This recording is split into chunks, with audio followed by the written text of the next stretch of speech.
बाणी सुनना कदे व्यर्थ नहीं जाता, बेकार नहीं जाता, जरूर बरकत दिंदा है। आओ अपने सिर झुकाते हाँ, बेनती करते स्वर्गीय पिता प्रभु यीशु मसीह,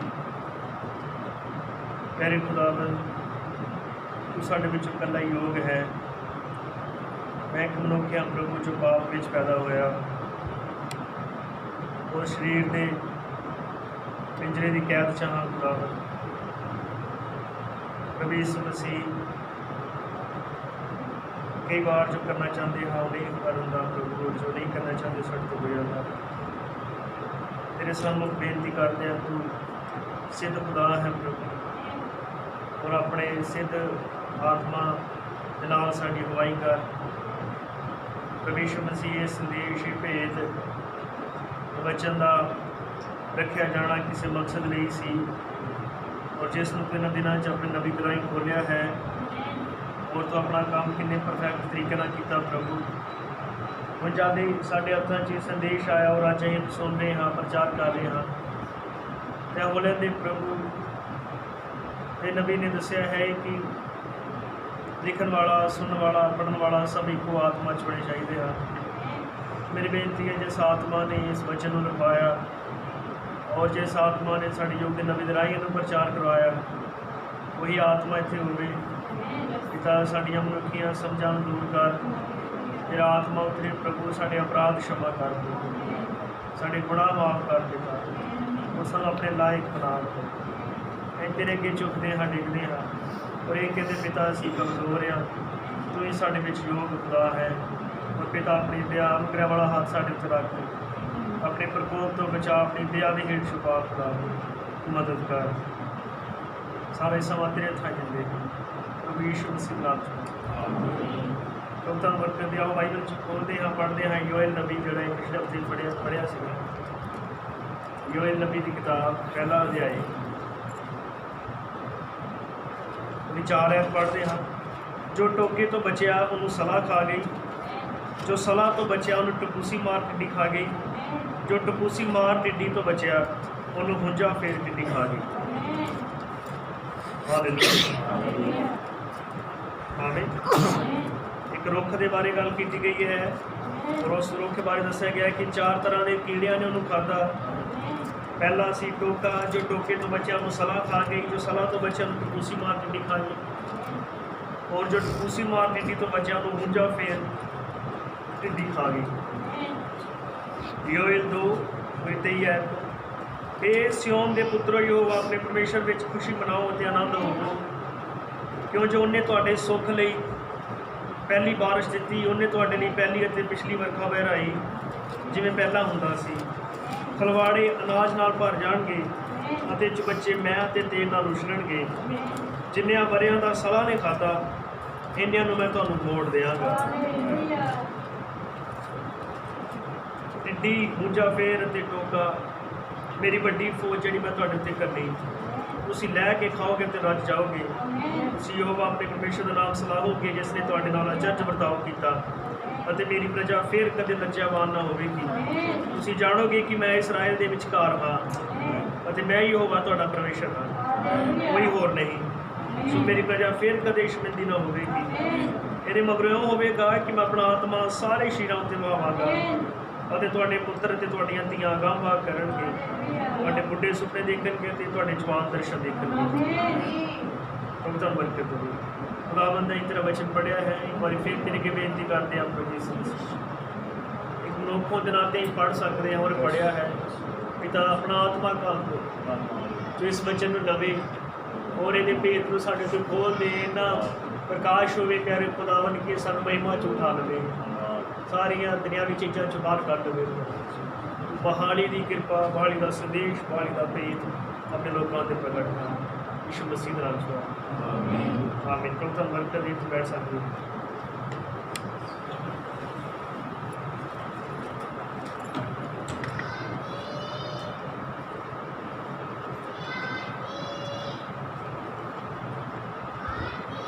मैं तुहाडा सब का ध्यान चाहता हाँ। हालेलुया। नहीं पिछले हफ्ते देखा सी कि योएल नबी दे इस भविष्यवाणी च है कि एक रुख है, ਪਰ ਉਸ ਰੁੱਖ ਨੂੰ 4 ਤਰ੍ਹਾਂ ਦੇ ਕੀੜੇ ਖਾਂਦੇ ਆ। ਹਾਲੇਲੂਇਆ। ਟੋਕਾ, ਸਲਾ, ਫਿਰ ਉਂਝਾ, ਫਿਰ ਟਿੱਡੀ, ਟਪੂਸੀ ਮਾਰ, ਇੱਦਾਂ ਕਰਕੇ ਅਲੱਗ ਅਲੱਗ 4 ਤਰ੍ਹਾਂ ਦੇ ਕੀੜੇ ਹਨ ਜਿਹੜੇ ਨੂੰ ਖਾਂਦੇ ਆ। ਪਰ ਅਸੀਂ ਜ਼ਿਆਦਾ ਪਿਛਲਾ ਰਿਪੀਟ ਨਹੀਂ ਕਰਾਂਗੇ ਕਿ ਅੱਗੇ ਵਧਣਾ ਚਾਹੁੰਦੇ ਹਾਂ। ਅੱਜ ਪ੍ਰਚਾਰ ਹੋ ਸਕਦਾ ਥੋੜ੍ਹਾ ਲੰਬਾ ਹੋਵੇ। ਹਾਲੇਲੂਇਆ। ਆਮੀਨ। ਜਿਨ੍ਹਾਂ ਨੇ ਸੁਣਿਆ ਲਗਾਤਾਰ, ਜਿਨ੍ਹਾਂ ਨੇ ਬੁੱਧਵਾਰ ਫੋਨ ਉੱਤੇ ਸੁਣਿਆ, ਕਿਸੇ ਨੂੰ ਬੁੱਧਵਾਰ ਤੁਹਾਨੂੰ ਬਰਕਤ ਹੈ। ਜਿਨ੍ਹਾਂ ਨੇ ਬੁੱਧਵਾਰ ਸੁਣਿਆ ਉਹਨਾਂ ਨੂੰ ਪਤਾ ਹੈ ਕੀ ਗੱਲ ਕੀਤੀ ਗਈ। ਹਾਲੇਲੂਇਆ। ਆਮੀਨ। ਉਹ ਰੁੱਖ ਅਬਰਾਹਮ ਨੇ ਕਿਹਾ ਪੈਂਤੀਕੋਸਤ ਵਾਲੇ ਦਿਨ ਲਗਾਇਆ ਗਿਆ। ਪੈਂਤੀਕੋਸਤ ਹੈ 50ਵਾਂ ਦਿਨ, ਜਿਸ ਦਿਨ ਯਿਸੂ ਮਸੀਹ ਦਾ ਆਪਣਾ ਆਤਮਾ ਉਹਦੀ ਕਲੀਸਿਆ 'ਤੇ ਉਤਰਿਆ ਸੀ। ਜਾਂ ਆਪਾਂ ਕਹਿ ਸਕਦੇ ਹਾਂ ਕਿ ਜਿਸ ਦਿਨ ਯਿਸੂ ਮਸੀਹ ਵਾਪਸ ਆਪਣੀ ਕਲੀਸਿਆ 'ਚ ਆ ਗਿਆ ਸੀਗਾ ਆਤਮਾ ਦੇ ਰੂਪ 'ਚ, ਉਹ ਦਿਨ ਸੀ ਪੈਂਤੀਕੋਸਤ ਦਾ। ਹਾਲੇਲੂਇਆ। ਉਹ ਆਤਮਾ ਜੋ ਯਿਸੂ ਮਸੀਹ ਦਾ ਵਾਪਸ ਉਹਦੀ ਕਲੀਸਿਆ 'ਚ ਆਇਆ, ਉਹਦੇ ਲੋਕਾਂ 'ਚ ਆਇਆ, ਤੇ ਉਹ ਕੰਮ ਜਿਹੜੇ ਯਿਸੂ ਮਸੀਹ ਨੇ ਕੀਤੇ ਸੀ ਉਹੀ ਕੰਮ ਉਹਦੇ ਲੋਕਾਂ ਨੇ ਕੀਤੇ। ਕਿਉਂਕਿ ਕਰਨ ਵਾਲਾ ਕੌਣ ਸੀ? ਪਵਿੱਤਰ ਆਤਮਾ ਸੀ ਕਰਨ ਵਾਲਾ। ਉਹੀ ਆਤਮਾ ਯਿਸੂ ਮਸੀਹ 'ਚੋਂ ਮਹਾਨ ਕੰਮ ਕਰਦਾ ਸੀ। ਉਹੀ ਆਤਮਾ ਜਦੋਂ ਲੋਕਾਂ 'ਤੇ ਆਇਆ, ਫਿਰ ਉਹੀ ਕੰਮ ਜਿਹੜੇ ਮਸੀਹ 'ਚ ਹੁੰਦੇ ਸੀ ਉਹ ਲੋਕਾਂ 'ਚੋਂ ਲੱਗ ਪਏ। ਉਹ ਜੀਵਨ ਜਿਹੜਾ ਯਿਸੂ ਮਸੀਹ 'ਚ ਪਵਿੱਤਰ ਆਤਮਾ ਨੇ ਜੀਆ, ਉਹੀ ਉਹਦੇ ਚੇਲਿਆਂ 'ਚ ਜੀਣ ਲੱਗ ਪਿਆ। ਹੁਣ ਜਦ ਲੋਕ ਚੇਲਿਆਂ ਨੂੰ ਦੇਖਦੇ ਸਨ ਤੇ ਉਹ ਸਿਰਫ ਚੇਲੇ ਨੂੰ ਨਹੀਂ, ਬਲਕਿ ਉਹ ਯਿਸੂ ਮਸੀਹ ਨੂੰ ਚੇਲਿਆਂ 'ਚ ਦੇਖਦੇ ਸੀ। ਹਾਲੇਲੂਇਆ। ਆਮੀਨ ਕਹਿ ਸਕਦੇ ਆ। ਕਿਉਂ? ਕਿਉਂਕਿ ਆਤਮਾ ਯਿਸੂ ਮਸੀਹ ਦਾ ਹੀ ਆਤਮਾ ਵਾਪਸ ਕਲੀਸਿਆ 'ਚ ਆਇਆ ਸੀ। ਹਾਲੇਲੂਇਆ। ਔਰ ਇਹੀ ਪਰਮੇਸ਼ਰ ਦਾ ਮਕਸਦ ਹੈ ਕਿ ਉਹਦੇ ਲੋਕ ਉਹਦੇ ਹੀ ਆਤਮਾ ਨਾਲ ਭਰਨ। ਇਹੀ ਯਿਸੂ ਮਸੀਹ ਦਾ, ਪਰਮੇਸ਼ਰ ਦਾ, ਬਾਈਬਲ ਦਾ ਭੇਤ ਆ।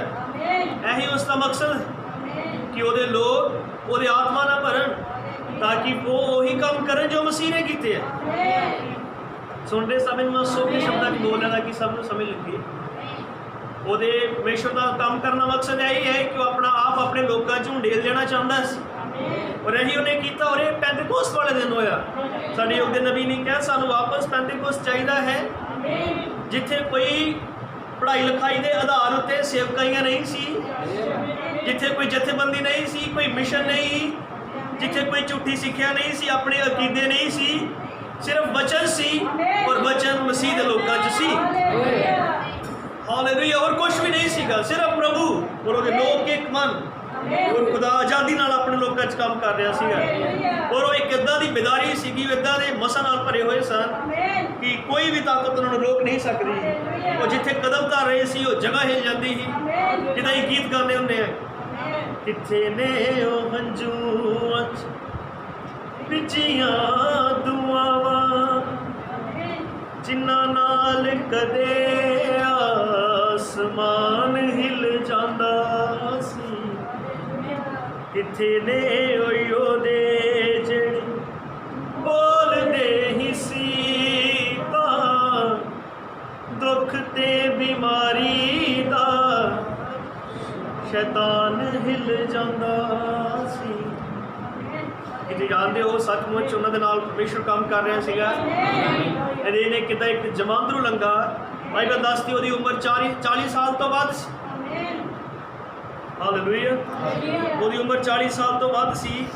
ਔਰ ਜਿਸ ਦਿਨ ਪਤਰਸ ਔਰ ਯਹੂਨਾ ਯਿਸੂ ਮਸੀਹ ਦੇ 2 ਚੇਲੇ ਜਦੋਂ ਹੈਕਲ 'ਚ ਗਏ ਔਰ ਉਹ ਜਮਾਂਦਰੂ ਲੰਗਾ ਉਹਨਾਂ ਤੋਂ ਭੀਖ ਮੰਗਣ ਲੱਗਾ, ਉਹਨਾਂ ਨੇ ਕਿਹਾ ਕਿ ਸੋਨਾ ਚਾਂਦੀ ਸਾਡੇ ਕੋਲ ਹੈ ਨਹੀਂ ਹੈ, ਜੋ ਕੁਛ ਹੈ ਇਹ ਤੈਨੂੰ ਦਿੰਨੇ ਆ। ਯਿਸੂ ਮਸੀਹ ਦੇ ਨਾਮ ਨਾਲ ਆਪਣੇ ਪੈਰਾਂ 'ਤੇ ਉੱਠ ਕੇ ਖੜਾ ਹੋ ਜਾ।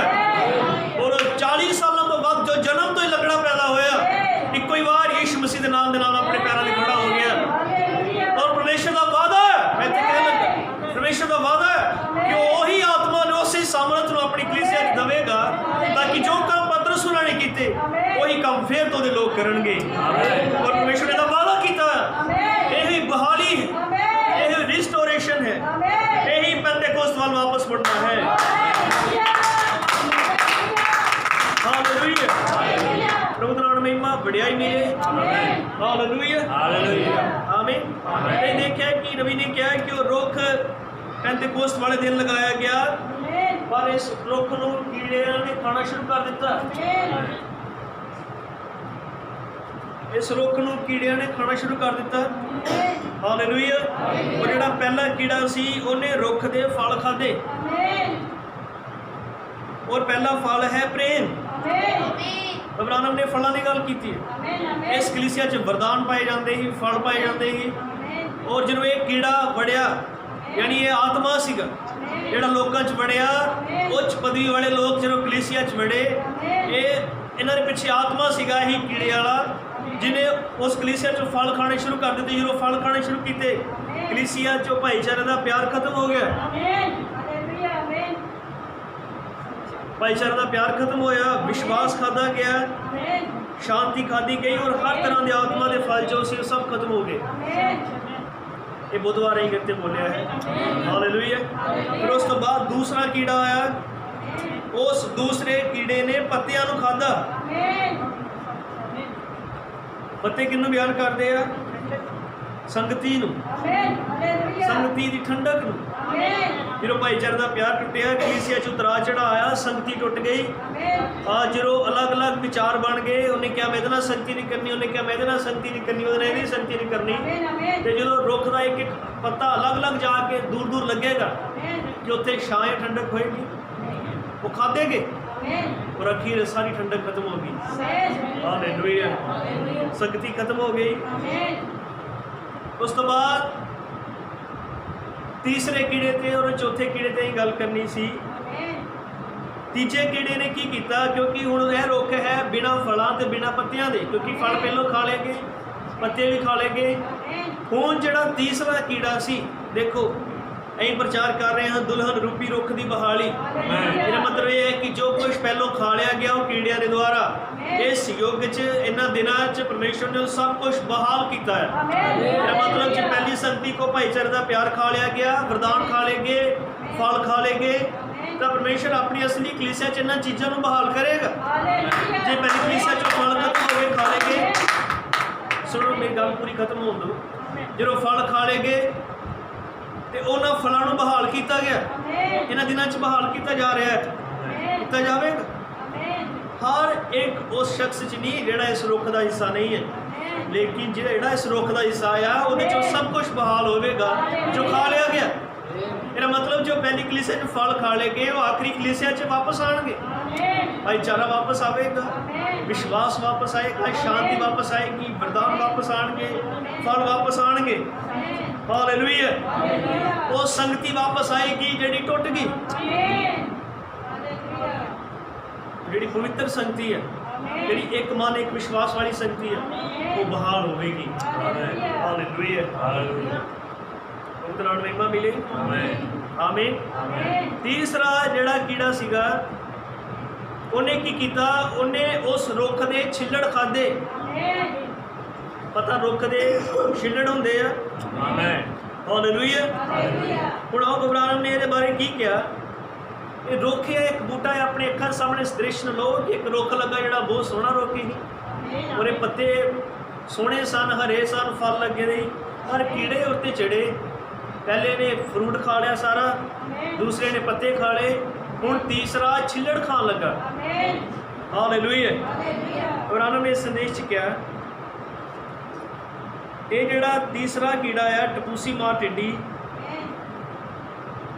इस टपूसी मार टिड्डी ने की किया, ये दरखत के छिल्लड़ां विच जांदी है जिथे रुख के जीवन की धारा हुंदी है, इन्हें उन्होंने खाना शुरू कर दिता। ध्यान दिओ, छिल्लड़ खाने शुरू किए, यानी कि ये रुख एक दृष्टांत है कह सकते आप, लेकिन ये पिछे गल कोई होर है, गल कलीसिया दी है। दृष्टांत है, दसिया रुख जा रहा, यानी रुख के विचों मनुख नूं पेश किया जा रहा है, कलीसिया नूं पेश किया जा रहा है। हालेलुया। और ये छिल्लड़ खाते गए। छिल्लड़ की होंदे है? अब्राहम ने कहा रुख नूं ढकदे आ, उहदा पर्दा है ना, वो रुख नूं ढकदे हैं। हुण ढकना, उन्हें क्या धर्म का मतलब है ढकना, धर्म का मतलब है ढके जाना। रुख नूं चीज़ जिहड़ी ढकदी वो छिल्लड़ ढकदे आ, इहदा मतलब कि वो रुख का धर्म सीगा जिन्हें उन्होंने ढकिया, उन्हें उन्होंने खाना शुरू कर दिता। हालेलुया। अब्राहम ने क्या, उन्हें असली जिहड़ा धर्म हटा के, उस शैतानी कीड़े ने असली धर्म, असली पर्दा हटा के ਉਹਨੇ ਝੂਠੇ ਅਕੀਦੇ, ਸਿਧਾਂਤ, ਸਿੱਖਿਆਵਾਂ ਕਲੀਸਿਆ ਨੂੰ ਦਿੱਤੀਆਂ। ਜੋ ਪਰਮੇਸ਼ਰ ਨੇ ਪਰਦਾ ਦਿੱਤਾ ਸੀ ਕਲੀਸਿਆ ਨੂੰ, ਉਹਨੂੰ ਹਟਾ ਕੇ ਆਪਣਾ ਧਰਮ ਲੋਕਾਂ ਨੂੰ ਦਿੱਤਾ। ਧਰਮ ਦਾ ਮਤਲਬ ਹੈ ਪਰਦਾ, ਢੱਕੇ ਜਾਣਾ। ਜਿੱਦਾਂ ਉਹਨੇ ਕਿਹਾ ਆਦਮ ਬਾਗ 'ਚ ਦੇਖੋ, ਪਰਮੇਸ਼ਰ ਨੇ ਆਦਮ ਔਰ ਹਵਾ ਨੂੰ ਢੱਕਣ ਦੇ ਲਈ ਲੇਲੇ ਦਾ ਲਹੂ ਜਾਂ ਲੇਲੇ ਦੀ ਖੱਲ ਦਿੱਤੀ ਸੀ। ਪਰ ਤੁਹਾਨੂੰ ਪਤਾ ਹੈ ਸ਼ੈਤਾਨ ਨੇ ਕੀ ਕੀਤਾ, ਉਸ ਪਰਦੇ ਨੂੰ ਹਟਾ ਕੇ ਉਹਨੇ ਹੰਜੀਰ ਦੇ ਪੱਤੇ ਉਹਨਾਂ ਨੂੰ ਦਿੱਤੇ। ਜਦੋਂ ਪਹਿਲਾ ਆਦਮੀ ਤੇ ਔਰਤ ਨੰਗੇ ਹੋਏ, ਉਹਨਾਂ ਨੂੰ ਪਰਦੇ ਲਈ ਕੀ ਦਿੱਤਾ? ਹੰਜੀਰ ਦੇ ਪੱਤੇ। ਕੀ ਇਹ ਪਰਮੇਸ਼ਰ ਨੇ ਦਿੱਤੇ ਸੀ? ਪਰਮੇਸ਼ਰ ਨੇ ਤੇ ਉਹਨਾਂ ਨੂੰ ਲੇਲੇ ਦੀ ਖੱਲ ਦਿੱਤੀ ਸੀ, ਲਹੂ ਦਿੱਤਾ ਸੀਗਾ। ਉਹਨੂੰ ਹਟਾ ਕੇ ਹੋਰ ਚੀਜ਼ ਦਿੱਤੀ ਗਈ, ਅਸਲੀ ਸਿੱਖਿਆ ਨੂੰ ਹਟਾ ਕੇ ਜਦੋਂ ਆਪਣੇ ਸਿਧਾਂਤ ਸਿੱਖਿਆਵਾਂ ਦਿੱਤੀਆਂ ਗਈਆਂ। ਇਹ ਆਪਣਾ ਪਰਦਾ ਹੀ ਜਿਹੜਾ ਸ਼ੈਤਾਨ ਨੇ ਦਿੱਤਾ, ਅਸਲੀ ਉਸ ਨੂੰ ਹਟਾ ਕੇ। ਔਰ ਜਦੋਂ ਕਲੀਸਿਆ ਦੀ ਸ਼ੁਰੂਆਤ ਹੋਈ ਪੈਂਟੀਕੋਸਟਲ ਦੀ, ਜਦੋਂ ਹੌਲੀ ਹੌਲੀ ਉਹਦੇ 'ਚ ਵਿਗਾੜ ਹੋਣਾ ਸ਼ੁਰੂ ਹੋਇਆ, ਫਲ ਖਤਮ ਹੋ ਗਏ, ਸੰਗਤੀ ਖਤਮ ਹੋ ਗਈ, ਕਿ ਜਿਹੜੇ ਅਸਲੀ ਧਰਮ ਨੂੰ ਫੜੇ ਹੋਏ ਸੀਗੇ, ਲਹੂ ਦੇ ਧਰਮ ਨੂੰ, ਇਹ ਨਿਕਲਣਾ ਸ਼ੁਰੂ ਹੋ ਗਿਆ। ਲੋਕ ਲਹੂ ਦੀ ਜਗ੍ਹਾ ਉੱਤੇ ਕੁਝ ਹੋਰ ਚੀਜ਼ ਲੈਣ ਲੱਗ ਪਏ। ਹਾਲੇਲੂਇਆ। ਤੁਸੀਂ ਬਹੁਤ ਧਿਆਨ ਨਾਲ ਸੁਣਿਓ। ਜਿਹੜੇ ਚਰਚ ਦਾ ਇਤਿਹਾਸ ਜਾਣਦੇ ਆ, ਬੈਕਗਰਾਉਂਡ ਜਾਣਦੇ ਪੈਂਟੀਕੋਸਟਲ ਕਲੀਸਿਆ ਦੀ, ਉਹਨਾਂ ਨੂੰ ਪਤਾ ਲੱਗੇਗਾ ਕਿ ਕੀ ਗੱਲ ਕਰ ਰਹੇ ਹਨ। ਹਾਲੇਲੂਇਆ। ਪ੍ਰਭੂ ਦੇ ਨਾਮ ਨੂੰ ਮਹਿਮਾ ਮਿਲੇ। ਇਸ ਟਪੂਸੀ ਮਾਂ ਟਿੱਡੀ ਨੇ ਸਮੇਰੇ ਉਹ ਛਿੱਲੜਾਂ ਨੂੰ ਖਾਣਾ ਸ਼ੁਰੂ ਕਰ ਦਿੱਤਾ, ਜਿਹੜੇ ਕਿ ਉਹਦਾ ਢੱਕਣਾ ਸੀਗਾ। ਢੱਕਣ ਕੀ? ਪਰਮੇਸ਼ਰ ਨੇ ਇੱਕ ਆਦਮੀ ਦਾ ਨੰਗੇਜ ਢੱਕਣ ਲਈ ਉਹਨੂੰ ਕੀ ਦਿੱਤਾ ਹੈ? ਉਹਨੂੰ ਆਪਣਾ ਲਹੂ ਦਿੱਤਾ ਹੈ। ਹਰ ਇੱਕ ਮਨੁੱਖ ਪਾਪੀ ਹੋਣ ਦੇ ਨਾਤੇ ਨੰਗਾ ਹੈ, ਕਿਉਂਕਿ ਜਦੋਂ ਮਨੁੱਖ ਨੇ ਪਾਪ ਕੀਤਾ ਹੈ, ਇਹਨੇ ਮਨੁੱਖ ਨੂੰ ਨੰਗਾ ਕਰ ਦਿੱਤਾ ਹੈ। ਮਨੁੱਖ ਨੂੰ ਨੰਗਾ ਕਰ ਦਿੱਤਾ ਹੈ। ਔਰ ਇੱਕ ਨੰਗਾ ਮਨੁੱਖ ਕਦੇ ਵੀ ਪਰਮੇਸ਼ਰ ਦੇ ਸਾਹਮਣੇ ਨਹੀਂ ਜਾ ਸਕਦਾ। ਅੱਜ ਜਿੰਨੇ ਵੀ ਧਰਤੀ ਉੱਤੇ ਲੋਕ ਹਨ ਜਿਨ੍ਹਾਂ ਦੇ ਪਾਪ ਮਾਫ ਨਹੀਂ ਹੋਏ, ਹੋ ਸਕਦਾ ਬਹੁਤ ਮਹਿੰਗੀਆਂ ਪੋਸ਼ਾਕਾਂ, ਡਰੈਸਾਂ ਪਾਉਂਦੇ ਹੋਣ, ਪਰ ਜਿਹਦੇ ਪਾਪ ਯੀਸ਼ੂ ਮਸੀਹ ਦੇ ਲਹੂ 'ਚ ਮਾਫ ਨਹੀਂ ਹੋਏ, ਉਹ ਪਰਮੇਸ਼ਰ ਦੀਆਂ ਨਜ਼ਰਾਂ 'ਚ ਨੰਗਾ ਹੈ। ਬਾਈਬਲ ਭਵਿੱਖਬਾਣੀ ਕਰਦੀ ਹੈ, ਦੱਸਦੀ ਹੈ ਕਿ ਇੱਕ ਦਿਨ ਜਦੋਂ ਸਾਰੇ ਲੋਕ ਨਿਆਂ ਦੇ ਲਈ ਖੜੇ ਕੀਤੇ ਜਾਣਗੇ, ਉੱਥੇ ਸਭ ਔਰਤਾਂ ਔਰ ਮਰਦ ਨੰਗੇ ਹੋਣਗੇ, ਜਿਨ੍ਹਾਂ ਉੱਤੇ ਪਰਮੇਸ਼ਰ ਦਾ ਪਰਦਾ ਨਹੀਂ ਹੈ। ਔਰ ਇਹ ਕਹਦੇ ਕਿ ਅੱਜ ਉਹ ਪਰਮੇਸ਼ਰ ਦਾ ਪਰਦਾ ਕੀ ਹੈ? ਵੀ ਦੁਨੀਆ ਤੇ ਕਿਸੇ ਵੀ ਗੁਰੂ ਜਾਂ ਧਰਮ ਦਾ ਨਾਮ ਲਵੋ, ਇਹ ਕਦੇ ਵੀ ਕਿਸੇ ਮਨੁੱਖ ਦੇ ਪਾਪ ਰੂਪੀ ਨੰਗੇਜ ਨੂੰ ਢੱਕ ਨਹੀਂ ਸਕਦਾ। ਅਗਰ ਪਾਪ ਦੇ ਨੰਗੇਜ ਨੂੰ ਕੋਈ ਚੀਜ਼ ਢੱਕਦੀ ਹੈ ਤਾਂ ਯਿਸੂ ਮਸੀਹ ਦਾ ਲਹੂ ਹੈ। ਯਿਸੂ ਮਸੀਹ ਨੇ ਲਹੂ ਬਹਾਇਆ ਤਾਂ ਕਿ ਪਾਪਾਂ ਨੂੰ ਖਤਮ ਕਰੇ, ਪਾਪਾਂ ਦਾ ਨਾਸ਼ ਕਰੇ, ਪਾਪ ਚੋਂ ਮਨੁੱਖ ਨੂੰ ਬਾਹਰ ਕੱਢੇ। ਤਾਂ ਅਸਲੀ ਪਰਦਾ ਕੀ ਸੀ? ਲਹੂ। ਅਸਲੀ ਸਿੱਖਿਆ ਲਹੂ ਦੀ ਸਿੱਖਿਆ ਸੀ। ਅਸਲੀ ਸਿੱਖਿਆ ਪਵਿੱਤਰ ਆਤਮਾ ਦੀ ਸਿੱਖਿਆ ਹੈ। ਪਰ ਜਦੋਂ ਇਸ ਅਸਲੀ ਕਲੀਸਿਆ ਪੈਂਟੀਕੋਸਟਲ ਦੀ ਕਲੀਸਿਆ ਜਦੋਂ ਅੱਗੇ ਵਧੀ, ਝੂਠੀਆਂ ਮਿਸ਼ਨਾਂ ਜਦੋਂ ਖੜੀਆਂ ਹੋਣੀਆਂ ਸ਼ੁਰੂ ਹੋ ਗਈਆਂ, ਇਹਨਾਂ ਨੇ ਉਸ ਅਸਲੀ ਪਰਦੇ ਨੂੰ ਲਿਆ, ਯਾਨੀ ਉਸ ਛਿੱਲੜਾਂ ਨੂੰ ਖਾਧਾ ਤੇ ਉਹਦੀ ਜਗ੍ਹਾ ਆਪਣੇ ਪਰਦੇ ਦਿੱਤੇ, ਆਪਣੀ ਮਿਸ਼ਨ ਦਾ ਪਰਦਾ ਦਿੱਤਾ ਉਹਨੂੰ, ਜੋ ਕਿ ਨਕਲੀ ਤੇ ਝੂਠਾ ਪਰਦਾ ਸੀ। ਹਾਲੇਲੂਇਆ। ਧਿਆਨ ਦਿਓ, ਇਸ ਤੀਸਰੇ ਕੀੜੇ ਨੇ ਕੀ ਕੀਤਾ? ਉਸਨੇ ਕੀ ਕੀਤਾ? ਉਸਨੇ ਇਸ ਧਰਮ ਨੂੰ ਅਰਥਾਤ ਇਸ ਦੇ ਢੱਕਣ ਨੂੰ, ਇਸ ਦੀ ਸਿੱਖਿਆ ਨੂੰ ਇਸ ਤੋਂ ਅਲੱਗ ਕਰ ਦਿੱਤਾ। ਧਰਮ ਇੱਕ ਸਿੱਖਿਆ ਹੈ, ਇੱਕ ਢੱਕਣ ਹੈ ਜੋ ਕਿਸੇ ਵੀ ਚੀਜ਼ ਨੂੰ ਢੱਕ ਲੈਂਦਾ ਹੈ। ਇਹ ਉਹੀ ਕਾਰਨ ਹੈ ਕਿ ਸਾਡਾ ਧਰਮ ਲਹੂ ਦੇ ਰਾਹੀਂ ਹੈ। ਲਹੂ ਤੋਂ ਬਿਨਾ ਮੈਨੂੰ ਔਰ ਤੁਹਾਨੂੰ ਕੋਈ ਨਹੀਂ ਢੱਕ ਸਕਦਾ। ਐਂ ਪਰਮੇਸ਼ਰ ਦੇ ਸਾਹਮਣੇ ਨੰਗੇ ਹੋਵਾਂਗੇ ਜੇ ਲਹੂ ਦੇ ਥੱਲੇ ਨਹੀਂ ਆ ਤਾਂ। ਔਰ ਅੱਜ ਉਹਦਾ ਲਹੂ ਹੀ ਜਾਣਦੇ ਉਹ ਬਚਨ ਹੈ। ਹਾਲੇਲੂਇਆ। ਪ੍ਰਭੂ ਦੇ ਨਾਮ ਨੂੰ ਮਹਿਮਾ ਮਿਲੇ। ਵੀ ਕਿਹਾ ਜਦੋਂ ਪਰਮੇਸ਼ਰ ਨੇ ਇਸ ਨੂੰ ਆਰੰਭ ਵਿੱਚ ਹੀ ਦੇਖੋ, ਉਸ ਅਸਲੀ ਪਰਦੇ ਦੀ ਜਗ੍ਹਾ ਜਦੋਂ ਹੋਰ ਕੋਈ ਚੀਜ਼ ਲਗਾਈ ਗਈ, ਪਹਿਲਾ ਇਨਸਾਨ ਹੀ ਜਿਹਨੂੰ ਖੁਦਾ ਨੇ ਖੁਦ ਆਪਣੇ ਹੱਥਾਂ ਨਾਲ ਬਣਾਇਆ, ਉਹ ਜਿਨ੍ਹਾਂ ਦੇ ਨਾਲ ਰੋਜ਼ ਸ਼ਾਮ ਨੂੰ ਆ ਕੇ ਸੰਗਤੀ ਕਰਦਾ ਹੈ, ਉਹਨਾਂ ਨੇ ਜਦੋਂ ਪਰਮੇਸ਼ਰ ਦੇ ਠਹਿਰਾਏ ਹੋਏ ਤਰੀਕੇ ਤੋਂ ਇਲਾਵਾ ਕੋਈ ਹੋਰ ਚੀਜ਼ ਲਈ ਤੇ ਪਰਮੇਸ਼ਰ ਨੇ ਉਹਨਾਂ ਨੂੰ ਨੰਗਿਆ ਕਰ ਦਿੱਤਾ। ਉਹਨੂੰ ਸਵੀਕਾਰ ਨਹੀਂ ਕੀਤਾ। ਨਬੀ ਨੇ ਕਿਹਾ ਇਹ ਚੀਜ਼ ਉਹਨੇ ਸ਼ੁਰੂ ਹੀ ਕਦੀ ਸਵੀਕਾਰ ਨਹੀਂ ਕੀਤੀ। ਲਹੂ ਤੋਂ ਬਿਨਾਂ ਕੁਛ ਹੋਰ ਚੀਜ਼ ਉਹਨੇ ਕਦੇ ਸਵੀਕਾਰ ਨਹੀਂ ਕੀਤੀ। ਉਹਨੇ ਮਨੁੱਖ ਦੇ ਰਾਹੀਂ ਬਣਾਏ ਗਏ ਅਕੀਦਿਆਂ ਨੂੰ ਕਦੇ ਸਵੀਕਾਰ ਨਹੀਂ ਕੀਤਾ। ਦੇਖੋ ਮੈਂ ਤੁਹਾਨੂੰ ਦੱਸਦਾ, ਇਹ ਗੱਲ ਤਾਂ ਪਹਿਲੇ ਵੀ ਸੁਣੀ ਆ, ਪਰ ਇਹ ਤੁਹਾਨੂੰ ਯਾਦ ਕਰਾਉਣ ਦੇ ਲਈ, ਕਿੱਦਾਂ ਸਾਡੇ ਭਾਈ ਰੋਸ਼ਨ ਨੇ ਦੱਸਿਆ ਸੀ ਕਿ ਇੱਕ ਵਾਰੀ ਇੱਕ ਪਾਸਟਰ ਸੀਗਾ, ਉਹਨੇ ਪਾਸਟਰ ਦੇ ਕਲੀਸਿਆ ਦੇ ਥੋੜ੍ਹੇ ਜਿਹੇ ਲੋਕ ਹੀ ਉਹ ਕਹਿੰਦੇ ਅਸੀਂ ਬਪਤਿਸਮਾ ਲੈਣਾ। ਆਮੀਨ ਆਮੀਨ। ਉਹ कहना तुहानूं कोई बपतिस्मा लैण दी लोड़ नहीं है। जिन्ने कि तुसीं बंदे हो, कहना मेरी इन्नी चलदी है उत्ते, तुहानूं तो मैं वैसे धक्के नाल ही उत्थे लै जाना इन्ने कि तुहानूं कोई 2 वारी बपतिस्मे की लोड़ नहीं, भी नहीं भी करो चलेगा, बस तुसीं चर्च जाओ, चर्च के काम सवारो, बपतिस्मे की कोई लोड़ नहीं है, मैं तुहानूं लै जाऊँगा उत्थे, कोई गल नहीं। ये मतलब है कि असली परदे को हटा के एक होर परदा लोगों को दे रहा है। मान लो जो बंदे कलीसिया दे उहदे कहण ते बपतिस्मा ना लैण, यीशु मसीह के नाम च तौबा ना करन ते अखीर न्याय के सिंघासन सामने खड़े होण, मैं तुहानूं पुछदा हां कि वो कपड़े समेत पाए जाणगे या नंगे पाए जाणगे? क्यों? क्योंकि उन्होंने परमेश्वर के इस समय कराए हुए वस्त्र को कबूल नहीं किया, और वह वस्त्र है उसके लहू को कबूल करना। और लहू ये कहता है हरेक आप अपने पापों की माफ़ी के लिए यीशु मसीह के नाम में बपतिस्मा लवे, तां तुसीं पवित्र आत्मा का दान पाओगे। इनू छड्ड के होर किसी अकीदे को खड़े करना ये कदे काम नहीं करेगा। ये लॉकडाउन होया, चर्च बंद होए, आमीन, संगतियां होंदियां रहियां, काम चलते रहे। प्रभु का धन्यवाद करते अपने भाई के लिए। आमीन जी, यीशु मसीह की तालीम जा सकते हो।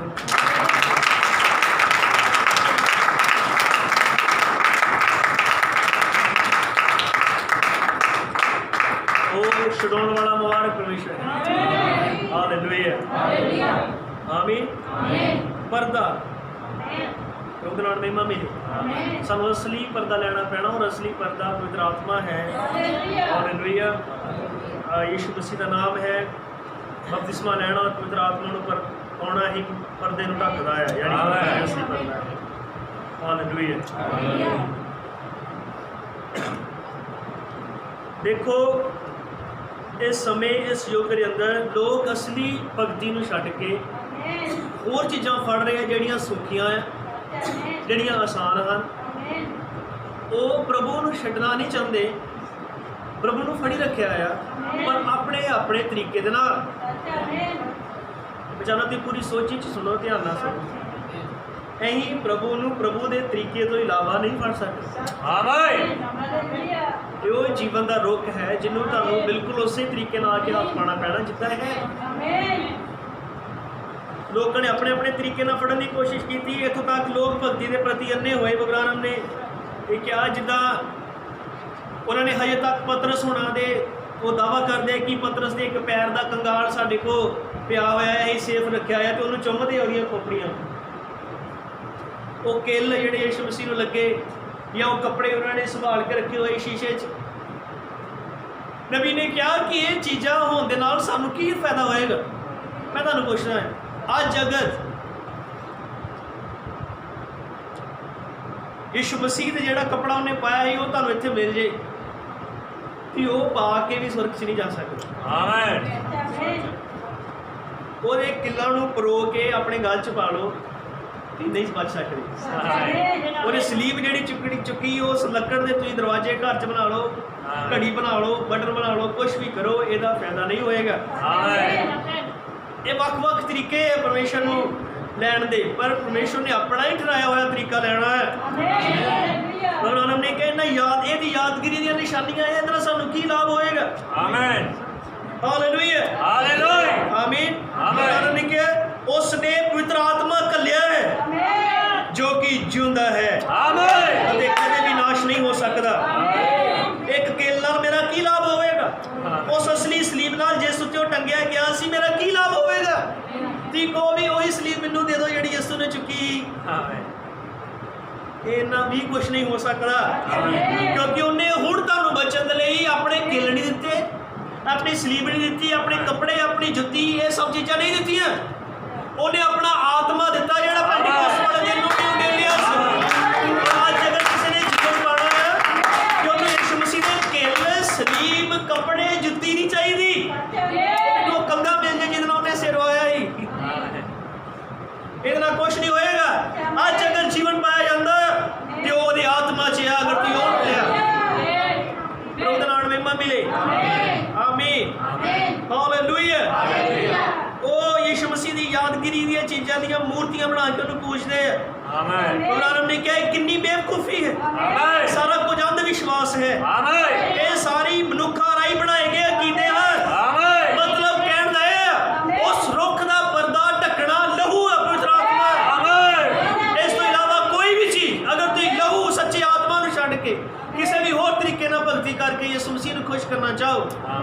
ਖੁਸ਼ ਨਹੀਂ ਕਰ ਸਕਦੇ। ਹਾਲੇਲੂਇਆ। ਇਬਰਾਨ ਨੇ ਕਿਹਾ ਕਿੰਨੀ ਬੇਵਕੂਫੀ ਅੰਧ ਵਿਸ਼ਵਾਸ ਹੈ। ਇਹ ਸਾਰੇ ਮਨੁੱਖਾਂ ਰਾਹੀਂ ਬਣਾਏ ਗਏ ਕੀਤੇ ਹਨ।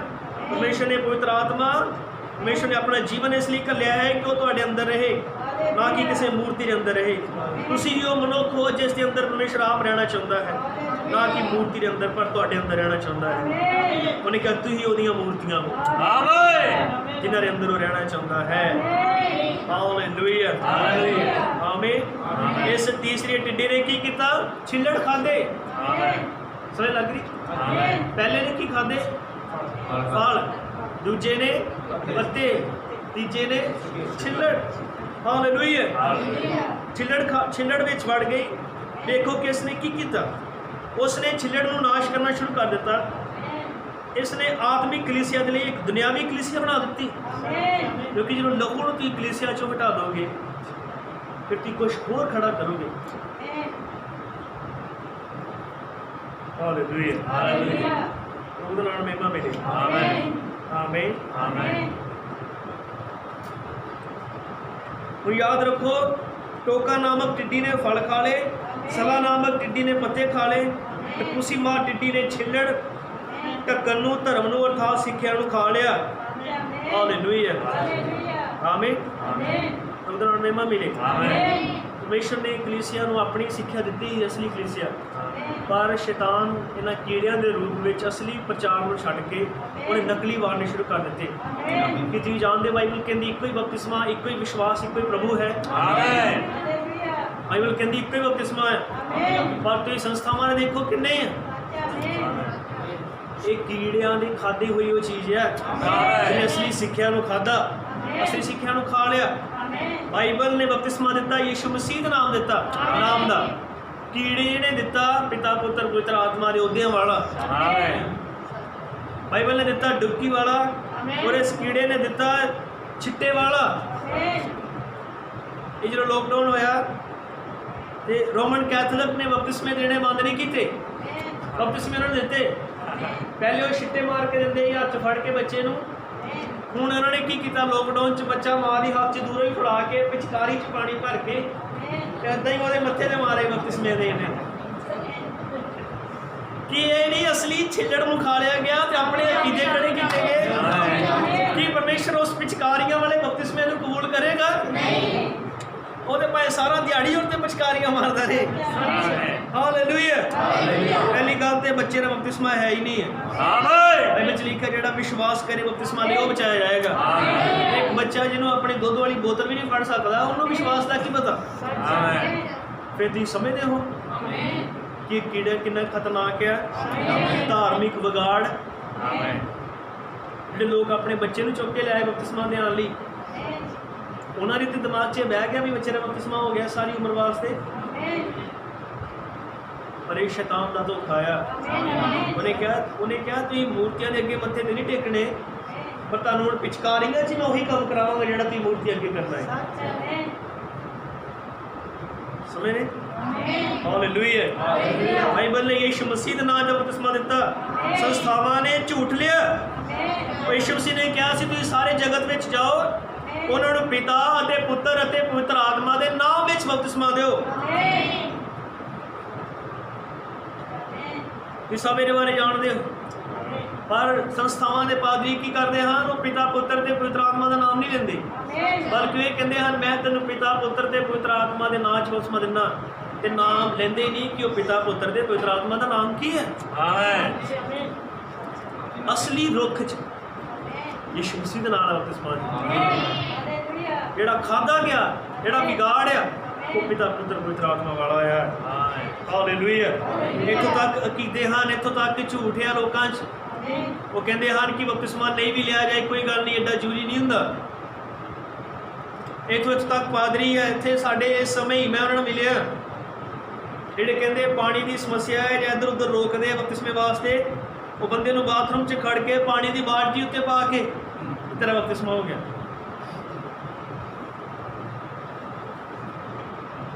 ਕਹਿੰਦੇ ਕਈ ਜਗ੍ਹਾ ਇੱਦਾਂ ਦੀਆਂ ਵੀ, ਉਹਨਾਂ ਨੇ ਦੱਸਿਆ ਕਈ ਜਗ੍ਹਾ ਇੱਦਾਂ ਦੀਆਂ ਵੀ ਆ ਜਿੱਥੇ ਰੇਤਾ ਹੀ ਹੁੰਦੀ ਜ਼ਿਆਦਾ, ਪਾਣੀ ਦੀ ਘਾਟ ਆ ਇਹ, ਉੱਥੇ ਰੇਤਾ ਜੀ ਉਹਨੂੰ ਸੁੱਟ ਕੇ ਤੇ ਬਪਤਿਸਮਾ ਹੋ ਗਿਆ।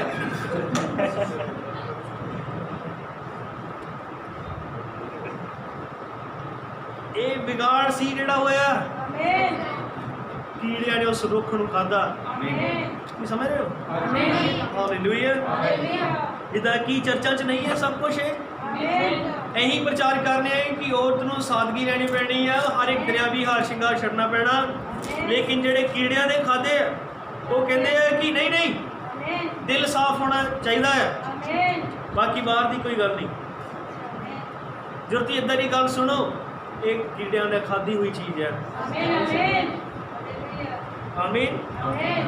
ਉਹ ਭੈਣੋ ਭਰਾਵੋ, ਪਰਮੇਸ਼ਵਰ ਨੇ ਆਪਣੀ ਕਲੀਸਿਆ ਨੂੰ ਪਵਿੱਤਰ ਆਤਮਾ ਨਾਲ ਬਪਤਿਸਮਾ ਦਿੱਤਾ, ਲੇਕਿਨ ਸੰਸਥਾਵਾਂ ਨੇ ਇਹ ਕਿਹਾ ਕਿ ਨਹੀਂ ਵੀ ਮਿਲੇ ਕੋਈ ਗੱਲ ਨਹੀਂ। ਜਦ ਕਿ ਤੁਸੀਂ ਪੌਲੁਸ ਨੂੰ ਦੇਖੋ, ਜਦੋਂ ਰਸੂਲਾਂ ਦੇ ਕਿਤਾਬ 19 ਅਧਿਆਏ 'ਚ ਉਹ ਇੱਕ ਜਗ੍ਹਾ 'ਤੇ ਗਿਆ ਜਿੱਥੇ ਆਲਰੇਡੀ ਵਿਸ਼ਵਾਸੀ ਸੀਗੇ ਜਿਨ੍ਹਾਂ ਨੇ ਬਪਤਿਸਮਾ ਲਿਆ ਦਾ ਸੀ। ਉਹਨੇ ਉਹਨਾਂ ਨੂੰ ਪੁੱਛਿਆ ਕੀ ਤੁਸੀਂ ਪਵਿੱਤਰ ਆਤਮਾ ਪਾਇਆ? ਉਹਨਾਂ ਨੇ ਕਿਹਾ ਇਹ ਤਾਂ ਸੁਣਿਆ ਵੀ ਨਹੀਂ ਪਵਿੱਤਰ ਆਤਮਾ ਕੀ ਹੈ।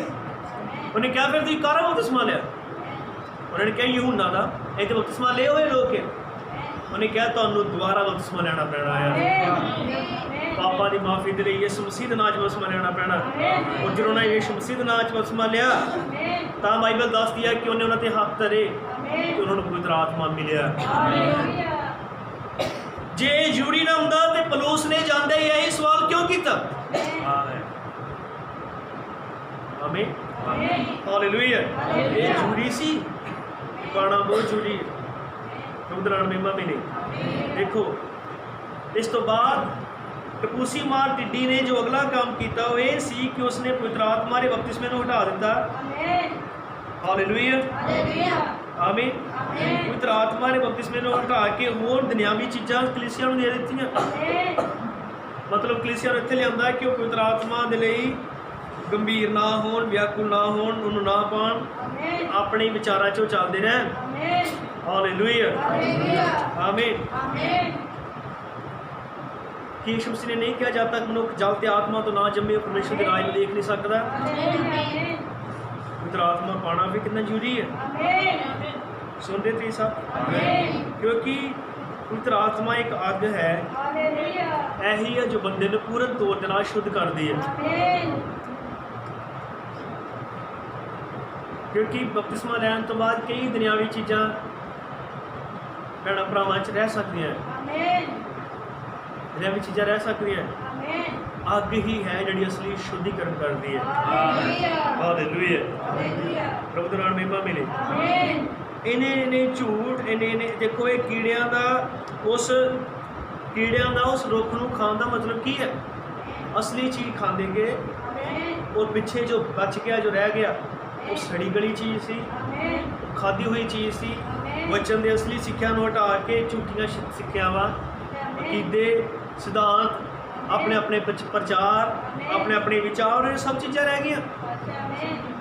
ਅਬਰਾਹਮ ਨੇ ਕਿਹਾ, ਬਾਈਬਲ ਸਾਨੂੰ ਦੱਸਦੀ ਹੈ ਕਿ ਜਦੋਂ ਅਸੀਂ ਕੋਈ ਗਲਤੀ ਕਰ ਲੈਂਦੇ ਹਾਂ ਤਾਂ ਸਾਨੂੰ ਆਪਣੇ ਪ੍ਰਾਣ ਨੂੰ ਪਵਿੱਤਰ ਆਤਮਾ ਦੇ ਰਾਹੀਂ ਸ਼ੁੱਧ ਕਰ ਲੈਣਾ ਚਾਹੀਦਾ ਹੈ। ਬਾਈਬਲ ਇੱਦਾਂ ਹੀ ਦੱਸਦੀ ਹੈ। ਬਾਈਬਲ ਦੱਸਦੀ ਹੈ ਕਿ ਜਦੋਂ ਕੋਈ ਮਰ ਗਿਆ ਉਸ ਤੋਂ ਬਾਅਦ ਉਹਦੇ ਲਈ ਕੋਈ ਮੌਕਾ ਨਹੀਂ ਹੈ। ਪਤਾਲ 'ਚ ਕੋਈ ਉਹਦਾ ਧੰਨਵਾਦ ਨਹੀਂ ਕਰ ਸਕਦਾ। ਹਰ ਇੱਕ ਦੇ ਕੋਲ ਆਪਣੇ ਪ੍ਰਾਣ ਨੂੰ ਸ਼ੁੱਧ ਕਰਨ ਦਾ ਸਮਾਂ ਜਿਉਂਦੇ ਜੀ ਹੀ ਹੈ। ਉਹ ਪ੍ਰਭੂ ਦੇ ਅੱਗੇ ਝੁਕੇ, ਘੁਟਨੇ ਟੇਕੇ, ਪਛਤਾਪ ਕਰੇ। ਤੇ ਬਾਈਬਲ ਦੱਸਦੀ ਹੈ ਕਿ ਜੇ ਉਹਦੇ ਪਾਪ ਲਾਲ ਰੰਗ ਦੇ ਕਿਰਮਚੀ ਜਿਹੇ ਵੀ ਕਿਉਂ ਨਾ ਹੋਣ, ਉਹ ਬਰਫ਼ ਦੇ ਵਾਂਗ ਧੋ ਕੇ ਸਫੇਦ ਕਰ ਦਿੱਤੇ ਜਾਣਗੇ। ਇਹੀ ਸਿੱਖਿਆ ਹੈ ਬਾਈਬਲ ਦੀ। ਬਾਈਬਲ ਨੇ ਸਦਾ ਇਹੀ ਪ੍ਰਚਾਰ ਕੀਤਾ। ਹਾਲੇਲੂਇਆ। ਪਰ ਤੁਸੀਂ ਦੇਖਦੇ ਹੋ ਇਹਦੇ ਵਿਰੁੱਧ ਝੂਠ ਖੜਾ ਹੋਇਆ। ਰੋਮਨ ਕੈਥੋਲਿਕ ਦੀ ਸਿੱਖਿਆ ਹੈ ਕਿ ਜੇ ਤੁਹਾਡਾ ਕੋਈ ਬੰਦਾ ਮਰ ਗਿਆ ਪਾਪ 'ਚ ਤੇ ਤੁਸੀਂ ਇੰਨੇ ਪੈਸੇ ਅਦਾ ਕਰੋ, ਉਹਨੂੰ ਇਹ ਇੱਦਾਂ ਦੀ ਦੁਆ ਕਰਾਂਗੇ ਜਿਹੜੀ ਉਸ ਬੰਦੇ ਨੂੰ, ਉਹਦੇ ਆਤਮਾ ਨੂੰ ਨਰਕ 'ਚੋਂ ਕੱਢ ਕੇ ਤੇ ਸਵਰਗ 'ਚ ਲੈ ਜਾਏਗੀ। ਔਰ ਅਣਗਿਣਤ ਲੋਕਾਂ ਨੇ ਅਣਗਿਣਤ ਪੈਸੇ ਦਿੱਤੇ ਪਾਦਰੀਆਂ ਨੂੰ।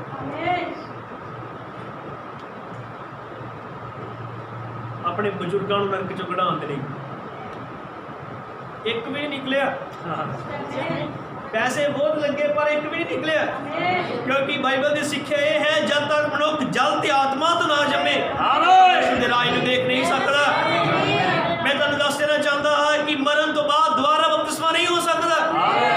ਜਦ ਤੁਸੀਂ ਇੱਕ ਵਾਰੀ ਮਰ ਗਏ ਔਰ ਤੁਸੀਂ ਅਧੋਲੋਕ 'ਚ ਜਾ ਕੇ ਕਹੋ ਪ੍ਰਭੂ ਮੈਨੂੰ ਪਵਿੱਤਰ ਆਤਮਾ ਦੇ, ਪ੍ਰਭੂ ਮੈਨੂੰ ਪਵਿੱਤਰ ਆਤਮਾ ਦੇ, ਇਹ ਕਦੇ ਨਹੀਂ ਹੋਏਗਾ। ਕਿਉਂਕਿ ਅੱਜ ਵੀ ਉਹ ਖੁਦਾ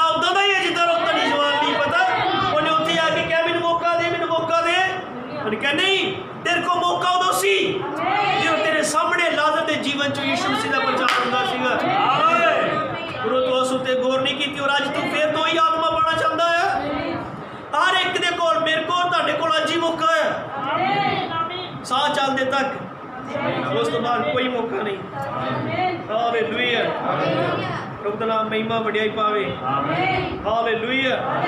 ਇਸ ਕੀੜੇ ਨੇ ਅਸਲੀ ਸਿੱਖਿਆ ਨੂੰ ਲਹੂ ਨੂੰ ਹਟਾ ਕੇ ਹੋਰ ਅਕੀਦੇ ਔਰ ਸਿਧਾਂਤ ਲੋਕਾਂ ਨੂੰ ਦੇ ਦਿੱਤੇ।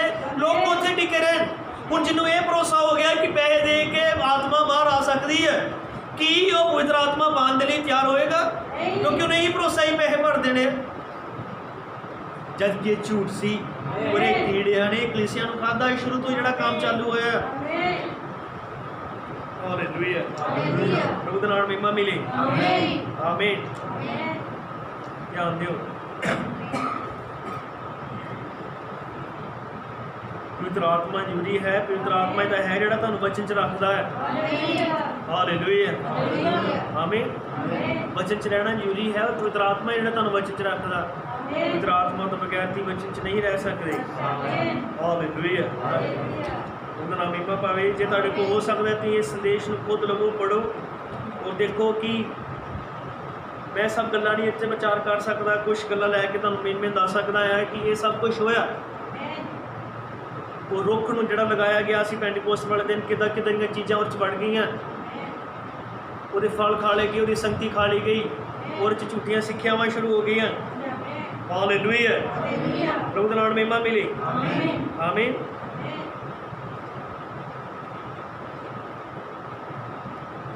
आओ अब्राहम ने क्या इस कीड़े की अगली अवस्था में देखिए। सब तो पहला वो टोका नामक टिड्डी सी, उसने परमेश्वर के रुख तो की खा लिया सी फल। इस तो बाद वो अगली अवस्था में आता है, वो उस अवस्था में मर जाता है, तो फिर दूसरी अवस्था में आता है। हूँ उसने की किया, इस बारी वो सलाह के रूप में आया तो उसने सारे पत्तियां खा लिया। ये सलाह की आदत होंगी है। हूँ इस तो बाद उसने अगला काम की किया, वो अगली अवस्था में टपूसी मां टिड्डी के रूप में आता है और छिलड़ में चला जाता है। हालेलुया। फल, पत्ते, छिलड़ और उस तो बाद चौथा कीड़ा जो आखिरी कीड़ा है, ये है हुंजा फेर टिड्डी। पंजाबी चलो कहते हैं हुंजा फेर टिड्डी। इस बारे में इब्राहिम ने की क्या कि ये कौन है। उन्हें क्या हुंजा फेर टिड्डी की होंगी है, वो रस चूसन वाली होंगी है। वो जीवन नू, आत्मा नू, जीवन नू चूसती है। वो यो ही काम करती है। वो ठीक हेठा गुद्दे तक जाती है और चूसना शुरू करती है। वो हुंजा फेर टिड्डी इत्थे है। असी उसनू की नाम देन जा रहे हैं, उसका नाम है जथेबंदी। ध्यान दियो सब। हालेलुया। पहले ने फल खाते, हुण कलीसिया बिना फलों दे। दूसरे ने पत्ते खाते, यानी कोई संगति नहीं, कोई आत्मा का आनंद नहीं। उसके अंदर संगति खत्म हो गया, कलीसिया चो फल खत्म हो गए, आनंद खत्म हो गया संगति का। और तीजा पवित्र आत्मा दे असली जीवन को बाहर कढ़ के होर सिक्ख्यावां और कीते खड़े किए गए। चौथा कीड़े का नाम इब्राहिम ने क्या, यह है डिनोमिनेशन या संस्था। चौथे कीड़े ने एक ही कहांगे, उन्हें क्या, संस्था। हालेलुया। ध्यान दियो, जो अपनी भाषा समझाने के लिए जिदा कि कोई चीज़ मिशन बन गई। देखो की हुंदा है कि एक बार एक समा हुंदा है जो एक मिशनरी खड़ा हुंदा है, एक पादरी खड़ा हुंदा बड़ा बड़ा, और बड़े तगड़ी गवाही ना निकलता है। जे तुम मिशनरियों के इतिहास देखो, वो बड़ी तगड़ी गवाही ना निकलता। और परिवार च कोई काम होंदे या वो जीवन च कोई काम होंदे तो बड़ा तगड़ा मिशनरी बनता, वो यीशु मसीह का प्रचार करना शुरू कर दिंदा। और जो प्रचार करना शुरू कर दिंदा और एक कलीसिया अगे बढ़ती, वह काम अगे बढ़ता। एक शहर तो दूजे शहर तो दूसरी स्टेट तो दूजे देशों। पर इदा करके एक बड़ा जिहा जो ग्रुप बन जाता। फिर इदा का ग्रुप बन जाता जिथे वो किसी दुनियावी चीज़ों को कलीसिया च लागू करना शुरू कर देते। जो वचन के नालों समझौता करने लग पेंदे और अपनी सिक्ख्या में वड़ना शुरू कर देंगे। और उस जगह तो थम जाते, रुक जाते, अगे नहीं बढ़ते। फिर उत्थे चीज़ों रुक गई तो एक संस्था बन गई, मिशन बन गई। समझे? फिर जो हम मिशन बन गई, हुण मिशन ने वो चीज़ नहीं लैनी जी बाइबल च। मिशन ने वो लैना जो मिशन के गुरु ने सिखाया। समझ रहे थे? ਹਾਲੇਲੂਇਆ। ਹਾਲੇਲੂਇਆ। ਮੈਨੂੰ ਲੱਗਦਾ ਮੈਂ ਬਹੁਤ ਸੌਖੇ ਢੰਗ ਨਾਲ ਦੱਸ ਰਿਹਾ। ਆਮੇਨ। ਇੱਕ ਸੰਸਥਾ, परमेश्वर ने कदे भी कोई संस्था नहीं बनाई। आमीन। ਕੀ ਤੁਸੀਂ ਜਾਣਦੇ ਹੋ ਯਿਸੂ ਮਸੀਹ ਸਦਾ ਹੀ ਸੰਸਥਾਵਾਂ ਦੇ ਵਿਰੋਧ ਚ ਰਿਹਾ। ਆਮੀਨ। ਯਿਸੂ ਮਸੀਹ ਦੇ ਟਾਈਮ ਉੱਤੇ ਵੀ ਸੰਸਥਾਵਾਂ ਸੀਗੀਆਂ, ਮਿਸ਼ਨਾਂ ਸੀ, ਜਿਵੇਂ ਫਰੀਸੀ, ਸਦੂਕੀ, ਗ੍ਰੰਥੀ ਔਰ ਹੋਰ ਕਈ। ਤੇ ਤੁਹਾਨੂੰ ਪਤਾ ਯਿਸੂ ਮਸੀਹ ਤੇ ਉਹਨਾਂ ਦੀ ਸਦਾ ਹੀ ਬਹਿਸ ਹੀ ਚੱਲਦੀ ਰਹੀ ਪੂਰੀ ਸੇਵਕਾਈ ਚ। ਉਹ ਮਿਸ਼ਨਾਂ ਤੇ ਯਿਸੂ ਮਸੀਹ ਦਾ ਸਦਾ ਹੀ ਕੀ ਕਹਿੰਦੇ ਆ ਲਗਾਵ ਰਿਹਾ, ਲੜਾਈ ਰਹੀ। ਹਾਲੇਲੂਇਆ। ਯਿਸੂ ਮਸੀਹ ਨੇ ਕਦੇ ਵੀ ਕੋਈ ਸੰਸਥਾ ਖੜੀ ਨਹੀਂ ਕੀਤੀ। ਯਿਸੂ ਮਸੀਹ ਨੇ ਪਵਿੱਤਰ ਆਤਮਾ ਦਿੱਤਾ ਔਰ ਪਵਿੱਤਰ ਆਤਮਾ ਦੇ ਦੁਆਰਾ ਉਹਨੇ ਇੱਕ ਕਲੀਸਿਆ ਖੜੀ ਕੀਤੀ। ਉਹਨੂੰ ਪੈਂਟੀਕੋਸਟ ਕਹਿੰਦੇ ਆ ਔਰ ਅੱਜ ਵੀ ਪੈਂਟੀਕੋਸਟ ਦੇ ਨਾਮ ਉੱਤੇ ਬਹੁਤ ਸਾਰੀਆਂ ਕਲੀਸਿਆਵਾਂ, ਪਰ ਇਹ ਕਲੀਸਿਆਵਾਂ ਮਿਸ਼ਨਾਂ ਬਣੀਆਂ ਹੋਈਆਂ ਹੈ। ਯਿਸੂ ਮਸੀਹ ਦੀ ਪੈਂਟੀਕੋਸਟਲ ਕੋਈ ਮਿਸ਼ਨ ਨਹੀਂ ਸੀ। ਉਹ ਕਲੀਸਿਆ ਹੀ ਜਿੱਥੇ ਸੱਚਮੁੱਚ ਯਿਸੂ ਮਸੀਹ ਦਾ ਆਤਮਾ ਪਾਇਆ ਜਾਂਦਾ ਸੀਗਾ। ਇਸ ਚੌਥੇ ਕੀੜੇ ਦੀ ਅਵਸਥਾ ਨੇ ਸੰਸਥਾ ਬਣਾਈ, ਪਰਮੇਸ਼ਰ ਨੇ ਕਲੀਸਿਆ ਬਣਾਈ, ਸ਼ੈਤਾਨ ਨੇ ਮਿਸ਼ਨ ਬਣਾਈ। ਹਾਲੇਲੂਇਆ। ਪ੍ਰਭੂ ਦਾ ਨਾਮ ਮਹਿਮਾ ਮਿਲੇ। ਯਿਸੂ ਮਸੀਹ ਨੇ ਕੋਈ ਵੀ ਸੰਸਥਾ ਨਹੀਂ ਬਣਾਈ। ਤੇ ਤੁਸੀਂ ਜਾਣਦੇ ਹੋ ਅੱਜ ਤੱਕ ਉੱਤੇ ਕਿੰਨੀਆਂ ਸੰਸਥਾਵਾਂ ਆ ਮਿਸ਼ਨਰੀ ਕ੍ਰਿਸਚੀਅਨ ਡਿਨੋਮੀਨੇਸ਼ਨਸ, ਲਗਭਗ 35 ਤੋਂ 40 ਹਜ਼ਾਰ ਦੇ ਵਿੱਚ ਮਿਸ਼ਨਾਂ।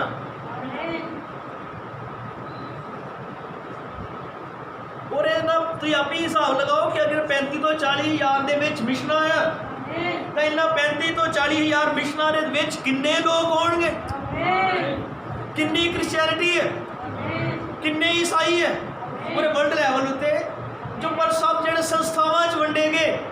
ਪਰ ਯਿਸੂ ਮਸੀਹ ਕਦੇ ਵੀ ਮਿਸ਼ਨ 'ਚ ਨਹੀਂ ਹੁੰਦਾ। ਮੈਂ ਤੁਹਾਨੂੰ ਪੁੱਛਦਾ ਕਿ ਯਿਸੂ ਮਸੀਹ ਫਰੀਸੀਆਂ 'ਚ ਗਿਆ? ਕਿ ਉਹ ਸਦੂਕੀਆਂ 'ਚ ਗਿਆ? ਕਿ ਉਹ ਗ੍ਰੰਥੀਆਂ 'ਚ ਗਿਆ? ਨਹੀਂ। ਪਰ ਉਹ ਇੱਕ ਆਇਆ ਤੇ ਇੱਕ ਨਬੀ को गया जिद को वचन सीखा। यीशु मसीह अपने वचन जी संस्थावां ने जो अपने चों बाहर कढ़िया सीगा।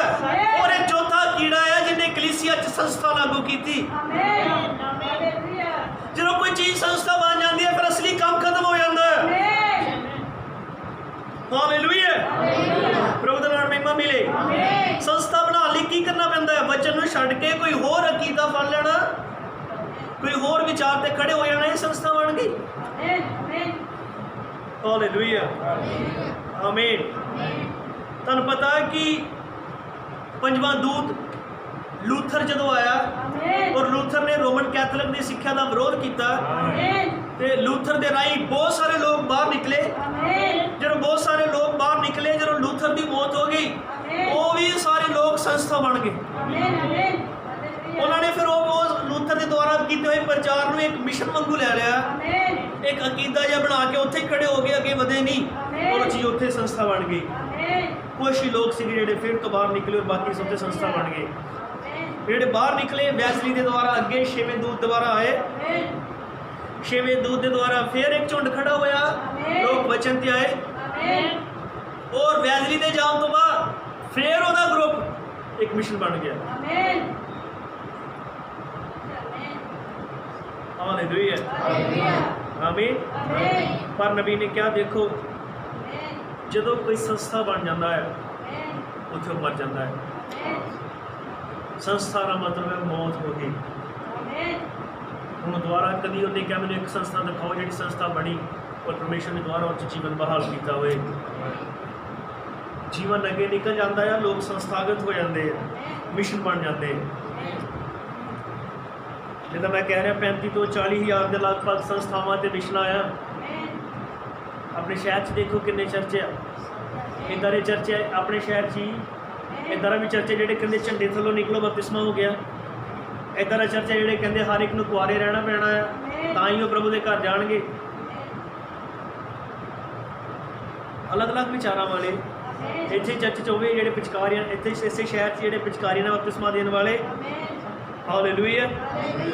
आमीन। जो संस्थावां बन गई तो फिर असली काम खत्म हो जाता है परमेश्वर का। जिवें पहले तमोथियस च भविखवाणी है, ध्यान दिओ सब सुनो, ये जरूरी है गल्लां है। ਹਾਲੇਲੂਇਆ ਆਮੀਨ ਅੱਗੇ ਅੱਗੇ ਬਹਾਲੀ ਨੂੰ ਸਮਝ ਸਕੋ ਕਿ ਕੀ ਬਹਾਲ ਹੋਇਆ ਹੈ।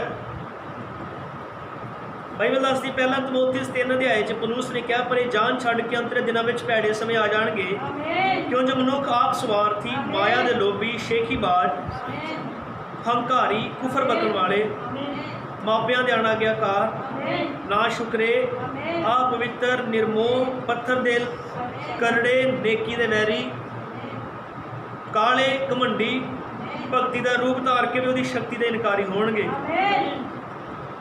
ਹੁਣ ਜਾਂ ਫੇਰ ਟਿੱਡੀ ਨੇ ਇਸ ਨੂੰ ਚੂਸ ਲਿਆ। ਹਾਲੇਲੂਇਆ ਉਹਦੇ ਨਾਲ ਮਹਿਮਾ ਮਿਲੇ। ਭਗਤੀ ਦਾ ਰੂਪ ਧਾਰ ਕੇ ਵੀ ਉਹਦੀ ਸ਼ਕਤੀ ਦੇ ਇਨਕਾਰੀ ਹੋਣਗੇ।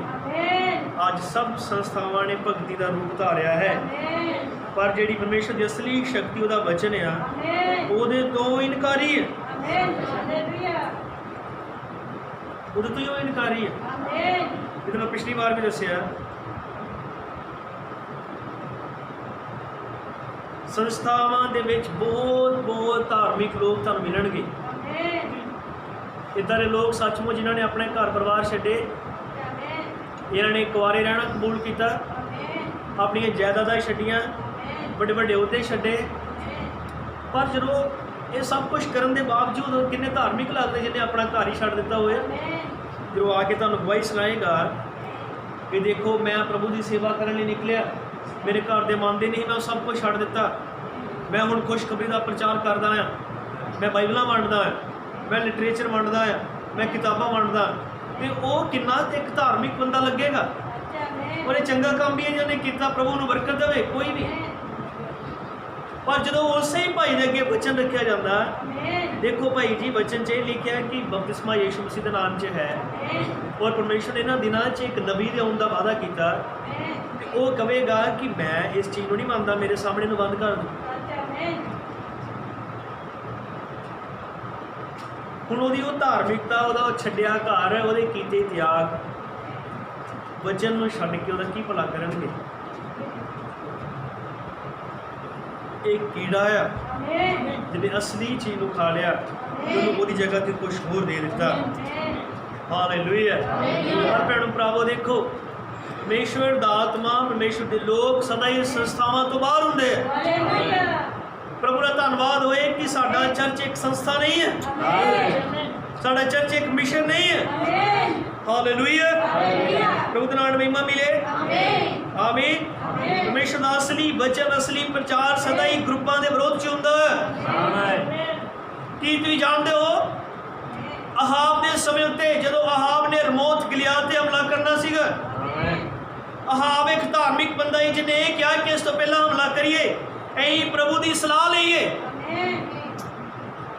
ਅਸੀਂ ਪ੍ਰਭੂ ਨੂੰ ਪੁੱਛੀਏ ਕਿ ਉਹ ਕੀ ਚਾਹੁੰਦਾ ਹੈ। ਤੇ ਉਹਦੇ ਪਿੱਛੇ ਈਜ਼ਬਲ ਸੀ ਜਿਹਨੇ ਉਹਨੂੰ ਸਲਾਹ ਦਿੱਤੀ ਕਿ ਤੂੰ ਪ੍ਰਭੂ ਤੋਂ ਪੁੱਛਣਾ ਜਾਣਾ, ਤੇ ਆਪਣੇ ਕੋਲ ਮੈਂ ਆਪਣੇ 400 ਪਾਦਰੀ ਹੈ, ਉਹ 400 ਪਾਦਰੀ ਸਾਨੂੰ ਦੱਸਣਗੇ ਕਿ ਪ੍ਰਭੂ ਕੀ ਕਹਿਣਾ ਚਾਹੁੰਦਾ ਹੈ। ਔਰ ਇਹ ਜਾਣਦੇ 400 ਪਾਦਰੀ ਇਕੱਠੇ ਹੋਏ ਜਿਨ੍ਹਾਂ ਨੇ ਅਹਾਬ ਨੂੰ ਇਹ ਕਿਹਾ ਕਿ ਠੀਕ ਹੈ ਤੂੰ ਹਮਲਾ ਕਰ ਦੇ, ਤੂੰ ਜਿੱਤ ਜਾਏਗਾ। ਇਹ ਹੈ ਪਾਦਰੀ, ਇਹ ਹੈ ਪ੍ਰਚਾਰ ਕਰਨ ਵਾਲੇ, ਇਹ ਹੈ ਮਿਰੈਕਲ ਕਰਨ ਵਾਲੇ, ਬਲੈਸਿੰਗ ਦੇਣ ਵਾਲੇ, ਹਾਲੇਲੂਇਆ, ਪ੍ਰੋਫੈਸੀ ਕਰਨ ਵਾਲੇ ਸੀਗੇ। ਪਰ ਇਹ ਸਭ ਵਚਨ ਦੇ ਉਲਟ ਸੀ।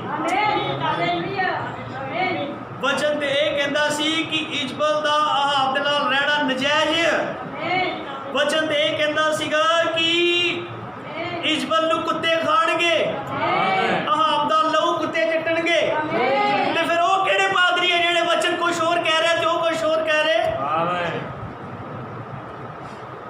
ਕਿਉਂਕਿ ਉਹ ਸੰਸਥਾਗਤ ਹੋਏ ਸੀ। ਪ੍ਰਭੂ ਦਾ ਧੰਨਵਾਦ ਹੋਏ, ਜਦੋਂ ਇਹ ਸਾਰੇ ਇੱਕੋ ਹੀ ਗੱਲ ਕਹਿ ਰਹੇ ਸੀਗੇ ਤਾਂ ਉੱਥੇ ਯਹੋਸ਼ਾਫਾਤ ਨੇ ਕਿਹਾ ਕਿ ਇਹਨਾਂ ਤੋਂ ਇਲਾਵਾ ਵੀ ਕੋਈ ਹੈ। ਆਮੀਨ। ਬਹੁਤ ਧਿਆਨ ਨਾਲ ਸੁਣੋ ਕਿ ਇਸ ਤੋਂ ਇਲਾਵਾ ਵੀ ਕੋਈ ਹੈ। ਅਹਾਬ ਨੇ ਕਿਹਾ ਹਾਂ ਇੱਕ ਹੈ, ਉਹ ਸਦਾ ਹੀ ਸਾਡੇ ਵਿਰੋਧੀ ਰਿਹਾ। ਉਹਨੇ ਕਦੇ ਸਾਡੇ ਵੱਲ ਦੀ ਗੱਲ ਨਹੀਂ ਕੀਤੀ। ਉਹਨੇ ਕਿਹਾ ਜਰਾ ਉਹਨੂੰ ਬੁਲਾ, ਕਿ ਉਹ ਮੀਕਾ ਸੀ। ਮੀਕਾ ਨੂੰ ਜਿਹਨੇ ਬਣਾਉਣ ਦੀ ਸੁਨੇਹਾ ਦੇਣ ਲਈ ਘੱਲਿਆ, ਉਹਨੇ ਕਿਹਾ ਦੇਖ ਸਾਰੇ 400 ਤਗੜੇ ਡਿਗਰੀਆਂ ਵਾਲੇ ਪਾਦਰੀ ਉੱਥੇ ਬੈਠੇ ਆ, ਉਹ ਸਾਰੇ ਆਹਾਬ ਨੂੰ ਕਹਿਣ ਦੇ ਪ੍ਰਭੂ ਤੈਨੂੰ ਬਲੈਸਿੰਗ ਦੇਗਾ, ਪ੍ਰਭੂ ਤੈਨੂੰ ਬਲੈਸਿੰਗ ਦੇਗਾ, ਪ੍ਰਭੂ ਤੈਨੂੰ ਬਲੈਸਿੰਗ ਦੇਗਾ। ਤੇ ਤੂੰ ਵੀ ਉਹੀ ਬੋਲੀ ਜਿਹੜੇ ਬਾਕੀ ਪੰਜਾਬ ਦੇ ਸੇਵਾਦਾਰ ਬੋਲ ਰਹੇ ਆ। ਲੇਕਿਨ ਮੀਕਾ ਨੇ ਕਿਹਾ ਮੈਂ ਤੇ ਉਹੀ ਬੋਲਾਂਗਾ ਜੋ ਯਹੋਵਾ ਮੈਨੂੰ ਬੋਲਣ ਦੇਵੇਗਾ।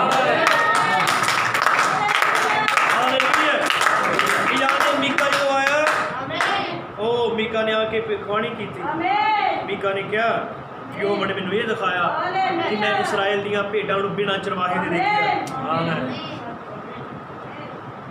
जदों उन्हें ये गल कही तां एक जिहड़ा मेयर पादरी सी उन्हां दे विचों हालेलुया हो सकदा ओहदे लंबे लंबे वाल होण, हो सकदा ओहदे अगे पिछे मीडिया वाले होण, कैमरे वाले, पर उन्हें कैमरे के विचों दी लंघ के जाके मीका दे थप्पड़ मारिया जोर दे नाल। तेरी की जरूरत है इहदे बारे इदां बोलन दी जिथे सारे पादरी ब्लैसिंग देण दे, तू कौन होना कहण वाला कि तुहाडा बपतिस्मा ही गलत है? सवेरे मैं कहा जे इदां नहीं होवे कि यहोवा मेरे नाल नहीं बोलिया, पर ये सारे जानते हैं गल वो नहीं सच्ची निकली जिहड़ी संस्थावां ने कही, गल वो सच्ची निकली जिहड़ी एक नबी ने कही। जिन्हें आमीन कह सकते हैं। परमेश्वर अज भी संस्थावां च नहीं वो अपने वचन च पाया जाता है। हालेलुया प्रभु दा नाम महिमा मिले, वडियाई मिले। हालेलुया मैं चाहता हाँ कि एक सच्चा विश्वासी जिहड़ा कदे झुंड वाले पासे नहीं उस पासे खड़ा होवेगा जिधर वचन है। हालेलुया आमीन प्रभु दा नाम महिमा मिले।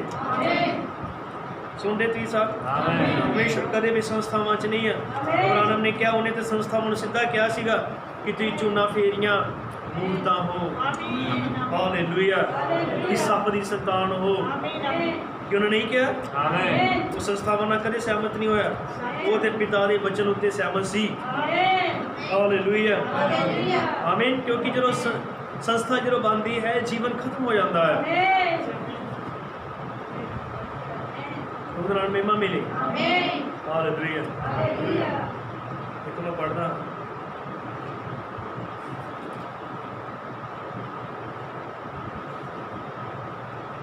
ये चौथा कीड़ा आ जथेबंदी वाला जिन्हें रस चूसना शुरू कर दिता। हुण तो बिल्कुल एंड तक आ गया, थले तक रुख बहुत सोहना है, बड़ा फलवंत ही, बड़ा भरिया ही, उपर ये फल लगे सीगे, उन्हें फलों तो खाना शुरू किया, फिर पत्ते खाते, फिर छिलड़ खाते, फिर रस चूसना शुरू कर दिता। और रस चूसन वाली जथेबंदी ही जी जथेबंदी है तो जिन्नियां मिशनां फिर अज बनियां इन्हें कदे नहीं कि देख सकते कितने हैं। जे जथेबंदी लास्ट वाला कीड़ा है रस चूसन वाला, अज साडे कोल सब तो वध जथेबंदियां है हज़ारां दी गिनती। हालेलुया ध्यान दिओ।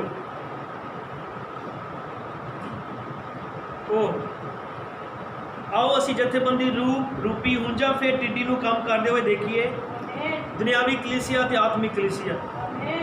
ये संस्थावां फिर की खड़ियां करदियां दुनियावी कलीसियावां है ना। तुसीं इस पुरानी हुंजा फिर टिड्डी उत्ते ध्यान दिओ। असीं बहाली देखनी है, ध्यान दिओ बहाली आपां देखनी है, अजें बिगाड़ देख रहे हैं। हुंजा फिर टिड्डी उत्ते ध्यान दिओ। जदों ये उसनूं जथेबंदी करती है वो पहले ही इसकी छिल खा चुकी है और इसके फलों को खा चुकिया है, इसके सारे फल खा जा चुके हैं, सारिया ही आत्मिक दातां जा चुकियां हैं। रब्बी शिफा नहीं है, पराई भाषा में बोलना नहीं है, कोई भविष्यवाणी नहीं है, कुछ भी नहीं है।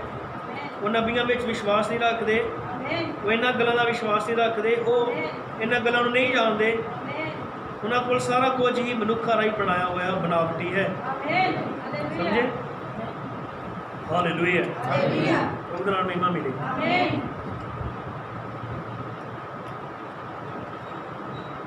दुनियावी कलीसिया, इत्थे एक दुनियावी कलीसिया है जो मनुख राही बनाई गई, एक आत्मिक कलीसिया की तुसीं जानते हो कि बाइबल यही कहती है, एक दुनियावी कलीसिया एक आत्मिक कलीसिया है। हालेलुया तन पता कि अब्राहम दे संतान आने का वादा सारा दे नाल सीगा, कि वादा की हुई संतान जी वारस होएगी वो सारा दे राही आएगी। पर जो उस वादे ने पूरा होने च टाइम लगा तो सारा ने कहा कि अपनी गोली जी नौकरानी है हाजरा तो इनू रख ला, ਇਹਦਾ ਜਿਹੜਾ ਪੁੱਤਰ ਹੋਏਗਾ ਉਹ ਵੀ ਆਪਣਾ ਹੀ ਹੋਏਗਾ। पर ये वचन के उल्टे सी। परमेश्वर ने इतना नहीं कहा कि तेरी नौकर राही के द्वारा मैं तेन पुत्र देवांगा, परमेश्वर ने कहा तेरी पत्नी राही तेन पुत्र देवांगा। हुण पर उथे ओदी नौकरानी रख ली गई, नौकरानी के विचों भी संतान पैदा हुई इस्माइल। हालेलुया। सदा दो कलीसियां रही हैं, ध्यान दो, एक संस्था है एक असली कलीसिया है। पर बाइबल दसदी है इस गोली हाजरा ਅਤੇ ਉਸਦੇ ਪੁੱਤਰ ਨੂੰ ਬਾਹਰ ਕੱਢ ਦੇ ਕਿਉਂਕਿ ਉਹ ਆਜ਼ਾਦ ਔਰਤ ਅਤੇ ਉਸਦੇ ਪੁੱਤਰ ਨਾਲ ਵਾਰਿਸ ਨਹੀਂ ਹੋਵੇਗੀ। ਹਾਲੇਲੂਇਆ। ਇਸ ਲਈ ਦੁਨਿਆਵੀ ਕਲੀਸਿਆ ਕਿਸ ਚੀਜ਼ ਦੀ ਵਾਰਿਸ ਹੋਵੇਗੀ? ਤੂੜੀ ਨੂੰ ਸਾੜਨ ਲਈ। ਧਿਆਨ ਦਿਓ, ਭਾਵੇਂ ਨੌਕਰਾਨੀ ਦੇ ਵੀ ਬੱਚੇ ਹੋ ਗਏ ਤੇ ਬੱਚੇ ਸਾਰਾ ਦੇ ਵੀ ਹੋਏ, ਸਾਰਾ ਦੇ ਵੀ ਪੁੱਤਰ ਹੋਇਆ, ਪਰ ਅਸਲੀ ਜਿਹੜਾ ਅਬਰਾਹਮ ਦੀ ਜਾਇਦਾਦ ਦਾ ਵਾਰਿਸ ਹੋਏਗਾ वो ਉਹੀ ਹੋਏਗਾ ਜਿਹੜਾ ਸਾਰਾ ਦੇ ਰਾਹੀਂ ਪੈਦਾ ਹੋਇਆ। ਹੁਣ ਭਾਵੇਂ ਦੂਸਰੇ ਵੀ ਪੈਦਾ ਹੋਏ ਆ ਪਰ ਇਹ ਅਬਰਾਹਮ ਦੇ ਵਾਅਦੇ ਦੇ ਵਾਰਿਸ ਨਹੀਂ ਹੋ ਸਕਦੇ। ਧਿਆਨ ਦਿਓ, ਪਰਮੇਸ਼ਵਰ ਦੀ ਅਸਲੀ ਕਲੀਸਿਆ, ਅਸਲੀ ਮਿਰਾਸ ਪੈਂਤੀਕੋਸਤ ਵਾਲੀ ਕਲੀਸਿਆ ਆ। ਪੈਂਤੀਕੋਸਤ ਵਾਲਾ ਆਤਮਾ ਪਰਮੇਸ਼ਵਰ ਦੀ ਅਸਲੀ ਮਿਰਾਸ ਹੈ ਔਰ ਇਹਦਾ ਹੱਕਦਾਰ ਇਹ ਸੰਸਥਾਵਾਂ ਨਹੀਂ ਹੋ ਸਕਦੀਆਂ ਕਿਉਂਕਿ ਇਹ ਗੋਲੀ ਦੀ ਸੰਤਾਨ ਆ, ਹਾਜ਼ਰਾ ਦੀ ਸੰਤਾਨ। ਸੰਸਥਾਵਾਂ ਦੇ ਬੱਚੇ ਹਾਜ਼ਰਾ ਦੀ ਸੰਤਾਨ ਹੈ। ਇਹ ਉਸ ਮਿਰਾਸ ਨੂੰ ਨਹੀਂ ਪਾ ਸਕਦੇ ਜਿਹੜੀ ਇਜ਼ਹਾਕ ਲਈ ਰੱਖੀ ਹੋਈ ਹੈ। ਤੁਹਾਨੂੰ ਔਖਾ ਦਿਨ ਲੱਗ ਰਿਹਾ, ਸਮਝ ਲੱਗ ਰਹੀ? ਹਾਲੇਲੂਇਆ। ਉਹ ਇਹ ਨੌਕਰਾਨੀ ਦੀ ਸੰਤਾਨ ਕਦੇ ਵੀ ਵਾਰਿਸ ਨਹੀਂ ਹੋ ਸਕਦੀ। ਇਹ ਕਾਦੀ ਵਾਰਿਸ ਹੋਏਗੀ? ਸਾੜੇ ਜਾਣ ਦੇ। ਤੁਹਾਨੂੰ ਪਤਾ ਕਿ ਉਹ ਕਣਕ ਵੱਢੀ ਜਾਂਦੀ ਹੈ, ਉਹਨੂੰ ਇੱਕ ਜਗ੍ਹਾ ਇਕੱਠਿਆ ਕੀਤਾ ਜਾਂਦਾ ਸਵਾਮੀ ਦੇ ਘਰ 'ਚ। ਦੂਸਰਾ ਜਿਹੜੀ ਦੂਸਰੀ ਤੂੜੀ ਹੈ, ਤੂੜੀ, ਹਾਲੇਲੂਇਆ, ਉਹਦੀਆਂ ਵੀ ਅਲੱਗ-ਅਲੱਗ ਭਰੀਆਂ ਵੱਢੀਆਂ ਜਾਂਦੀਆਂ, ਉਹਨਾਂ ਨੇ ਵੀ ਇਕੱਠ ਕੀਤੇ ਜਾਂਦੇ ਆ। ਪਰ ਇਹਨਾਂ ਸਭ ਦਾ ਇਕੱਠ ਇਸ ਲਈ ਹੁੰਦਾ ਤਾਂ ਕਿ ਇਹਨਾਂ ਨੂੰ ਸਾੜ ਦਿੱਤਾ ਜਾਏ। ਵੀ ਦੇਖਿਓ ਸੰਸਥਾਵਾਂ ਜੁੜ ਰਹੀਆਂ, ਭਰੀਆਂ ਬਣ ਰਹੀਆਂ, ਕਾਹਦੇ ਲਈ? ਸਾੜੇ ਜਾਣ ਦੇ ਲਈ। ਹਾਲੇਲੂਇਆ। ਜੇਕਰ ਗੋਲੀ ਔਰਤ ਆਪਣੇ ਜਥੇਬੰਦ ਪੁੱਤਰਾਂ ਨਾਲ ਬੱਝੀ ਹੋਈ ਹੈ ਤਾਂ ਆਜ਼ਾਦ ਔਰਤ ਨਾਲ ਵਾਰਿਸ ਨਹੀਂ ਹੋਵੇਗੀ ਕਿਉਂਕਿ ਆਜ਼ਾਦ ਔਰਤ ਦੇ ਪੁੱਤਰ ਤਾਂ ਉਠਾਏ ਜਾਣ ਵਾਲੇ ਹਨ ਅਤੇ ਗੋਲੀ ਦੇ ਪੁੱਤਰ ਨਿਆਂ ਦੇ ਸਾਹਮਣੇ ਖੜੇ ਹੋਣ ਵਾਲੇ ਹਨ। ਪ੍ਰਭੂ ਦਾ ਆਤਮਾ ਆਖਦਾ ਹੈ ਕਿ ਉਸ ਨੂੰ ਬਾਹਰ ਕੱਢ ਦੇ। ਪਤਾ ਨਾ ਇਸਮਾਇਲ ਨੂੰ ਬਾਹਰ ਕੱਢ ਦਿੱਤਾ ਗਿਆ ਸੀ ਕਿਉਂਕਿ ਅਬਰਾਹਮ ਦੀ ਅਸਲੀ ਵਾਅਦੇ ਦਾ ਹੱਕਦਾਰ ਇਜ਼ਹਾਕ ਸੀਗਾ, ਇਸਮਾਇਲ ਨਹੀਂ। ਇਸ ਲਈ ਪਰਮੇਸ਼ਵਰ ਦੀ ਅਸਲੀ ਬਰਕਤ ਦੇ ਹੱਕਦਾਰ, ਰੈਪਚਰ ਦੇ ਹੱਕਦਾਰ ਉਹਦੀ ਅਸਲੀ ਕਲੀਸਿਆ ਆ। ਉਹ ਕਲੀਸਿਆ ਜਿਹਦੀ ਜੜ ਪੈਂਟੀਕੋਸਟ 'ਚ ਲੱਗੀ ਹੋਈ ਹੈ। ਬਾਕੀ ਜਿਹੜੀਆਂ ਮਰਜ਼ੀ ਸੰਸਥਾਵਾਂ ਇਹ ਕਲੀਸਿਆ ਖੜੀ ਹੋ ਜਾਏ, ਇਹ ਨੌਕਰਾਨੀ ਦੀ ਸੰਤਾਨ ਹੈ ਜਿਹੜੀ ਕਦੇ ਉਹਦੇ ਹੱਕਦਾਰ ਨਹੀਂ ਹੋ ਸਕਦੀ। ਇਹ ਸਭ ਜਾਣਗੇ ਸਾੜੇ ਜਾਣ ਦੇ ਲਈ। ਅਸਲੀ ਕਲੀਸਿਆ ਹੋਏਗੀ ਉਠਾਈ ਜਾਣ ਦੇ ਲਈ। ਹਾਲੇਲੂਇਆ। ਕਿੰਨੇ ਆਮੀਨ ਕਹਿ ਸਕਦੇ ਆ? ਬਹੁਤ ਧਿਆਨ ਨਾਲ ਸੁਣਿਓ ਭੈਣੋ ਭਰਾਵੋ, ਜਿੱਥੇ ਕਿਤੇ ਅਸਲ ਆ ਉੱਥੇ ਉਹਦੇ ਵਿਰੁੱਧ ਨਕਲ ਵੀ ਸ਼ੁਰੂ ਹੁੰਦੀ ਹੈ। ਪਰਮੇਸ਼ਵਰ ਨੇ ਇੱਕ ਰੁੱਖ ਲਾਇਆ ਔਰ ਸ਼ੈਤਾਨ ਕਿੱਦਾਂ ਉਹਦੇ ਵਿਰੁੱਧ ਹੋਇਆ। ਉਹਦੇ ਫਲ ਉਹਨੂੰ ਚੰਗੇ ਨਹੀਂ ਲੱਗੇ, ਉਹਨੇ ਖਾ ਲਏ। ਉਹਦੇ ਪੱਤੇ ਉਹਨੂੰ ਚੰਗੇ ਨਹੀਂ ਲੱਗੇ, ਉਹਨੇ ਖਾ ਲਏ। ਉਹਦਾ ਛਿੱਕੜ ਉਹਨੂੰ ਚੰਗਾ ਨਹੀਂ ਲੱਗਿਆ, ਉਹਨੇ ਖਾ ਲਿਆ। ਪਰਮੇਸ਼ਵਰ ਨੇ ਕਲੀਸਿਆ ਬਣਾਈ, ਸ਼ੈਤਾਨ ਨੇ ਸੰਸਥਾਵਾਂ ਬਣਾ ਦਿੱਤੀਆਂ। ਉਹਨੇ ਇੱਕ ਬਣਾਈ, ਇਹਨੇ ਹਜ਼ਾਰਾਂ ਹੀ ਬਣਾ ਦਿੱਤੀਆਂ। ਪਰ ਇਹ ਹਜ਼ਾਰਾਂ ਰਲ ਕੇ ਵੀ ਉਹ ਚੀਜ਼ ਨਹੀਂ ਪ੍ਰਾਪਤ ਕਰ ਸਕਦੀ ਜਿਹੜੀ ਇਕੱਲੀ ਪ੍ਰਾਪਤ ਕਰੇਗੀ। ਹਾਲੇਲੂਇਆ। ਵਿਰਸਾ, ਮਿਰਾਸ, ਜਾਇਦਾਦ ਪੈਂਟੀਕੋਸਟਲ ਦੀ ਨਸਲ ਵਾਲੀ ਕਲੀਸਿਆ ਨੂੰ ਮਿਲੇਗੀ। ਪੈਂਟੀਕੋਸਟਲ ਦੇ ਹੱਕਦਾਰ ਚੁਣੇ ਹੋਏ ਵਿਸ਼ਵਾਸੀ ਹੀ ਹੋਣਗੇ। ਭਾਵੇਂ ਇਹ ਧਰਤੀ ਮਸੀਹ ਲੋਕਾਂ ਦੇ ਨਾਲ ਭਰ ਜਾਏ, ਭਾਵੇਂ ਇਹ ਧਰਤੀ ਬਪਤਿਸਮਿਆਂ ਦੇ ਨਾਲ ਭਰ ਜਾਏ, ਪਰ ਪਰਮੇਸ਼ਵਰ ਦਾ ਬੀਜ ਹੀ, ਅਸਲੀ ਬੀਜ ਹੀ ਅਸਲੀ ਵਿਨਾਸ਼ ਨੂੰ ਪ੍ਰਾਪਤ ਕਰੇਗਾ। ਤੁਹਾਨੂੰ ਪਤਾ ਯਾਕੂਬ ਤੇ ਏਸਾਓ ਨੂੰ ਇਹ ਸੀ ਕਿ ਦਾਲ ਫੁਲਕਾ ਮਿਲ ਜਾਏ ਭੁੱਖ 'ਚ, ਲੇਕਿਨ ਯਾਕੂਬ ਨੂੰ ਇਹ ਸੀ ਕਿ ਮੈਨੂੰ ਜੇਠੇ ਹੋਣ ਦਾ ਹੱਕ ਚਾਹੀਦਾ ਹੈ। ਆਮੀਨ। ਹਾਲੇਲੂਇਆ। ਏਸਾਓ ਨੂੰ ਇਹ ਸੀ ਕਿ ਭੁੱਖ ਬਹੁਤ ਲੱਗੀ ਦੀ ਹੈ, ਕਿਤੇ ਤੜਕਾ ਲੱਗੀ ਦਾਲ ਮਿਲ ਜਾਏ। ਤੇ ਨਾਲ 5-7 ਫੁਲਕੇ ਹੋਣ, ਸਲਾਦ ਹੋਏ, ਔਰ ਇਹ ਮਿਲ ਜੇ ਬਹੁਤ ਆ। ਲੇਕਿਨ ਯਾਕੂਬ ਨੂੰ ਇਹ ਸੀ ਕਿ ਮੈਨੂੰ ਪਹਿਲੋਠੇ ਹੋਣ ਦਾ ਹੱਕ ਚਾਹੀਦਾ ਆ। ਕਿੰਨੇ ਆਮੀਨ ਕਹਿ ਸਕਦੇ ਆ? ਧਿਆਨ ਦਿਓ। ਹਾਲੇਲੂਇਆ। ਸਭ ਸੰਸਥਾਵਾਂ 'ਚ ਜਿਹੜਾ ਮਰਜ਼ੀ ਚੈਨਲ ਲਗਾਓ,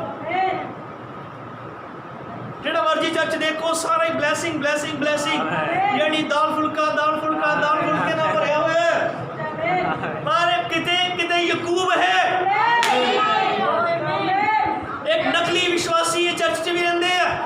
ਯਾਕੂਬ ਤੇ ਅਸਾਓ ਚਰਚ 'ਚ ਵੀ ਹੈ, ਕੈਨ ਔਰ ਹਾਬਲ ਚਰਚ 'ਚ ਵੀ ਹੈ, ਯਿਸੂ ਮਸੀਹ ਤੇ ਯਹੂਦਾ ਇਸਕਰਿਓਤੀ ਚਰਚ 'ਚ ਵੀ ਹਨ।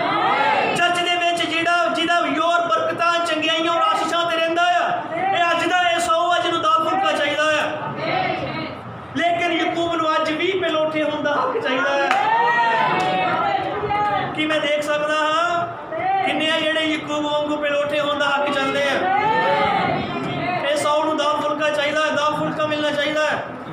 ਉਹਨੂੰ ਇਹ ਨਹੀਂ ਪਤਾ ਕਿ ਪਹਿਲੋਠੇ ਹੋਣ ਦਾ ਹੱਕ ਕੀ ਹੁੰਦਾ ਹੈ। ਯਾਕੂਬ, ਅਸਲੀ ਯਾਕੂਬ ਇਹ ਕਹੇਗਾ, ਚਾਹੇ ਮੈਂ ਚੰਗਾ ਨਹੀਂ ਵੀ ਹੋਵਾਂ, ਚਾਹੇ ਮੈਨੂੰ ਨੌਕਰੀ ਨਹੀਂ ਵੀ ਮਿਲੇ, ਚਾਹੇ ਮੈਨੂੰ ਬਰਕਤ ਨਹੀਂ ਵੀ ਮਿਲੇ, ਚਾਹੇ ਖੁਦਾ ਮੈਨੂੰ ਨਰਕ 'ਚ ਵੀ ਸੁੱਟ ਦੇ, ਪਰ ਫਿਰ ਵੀ ਮੈਂ ਉਹਨੂੰ ਹੀ ਪਿਆਰ ਕਰਾਂਗਾ।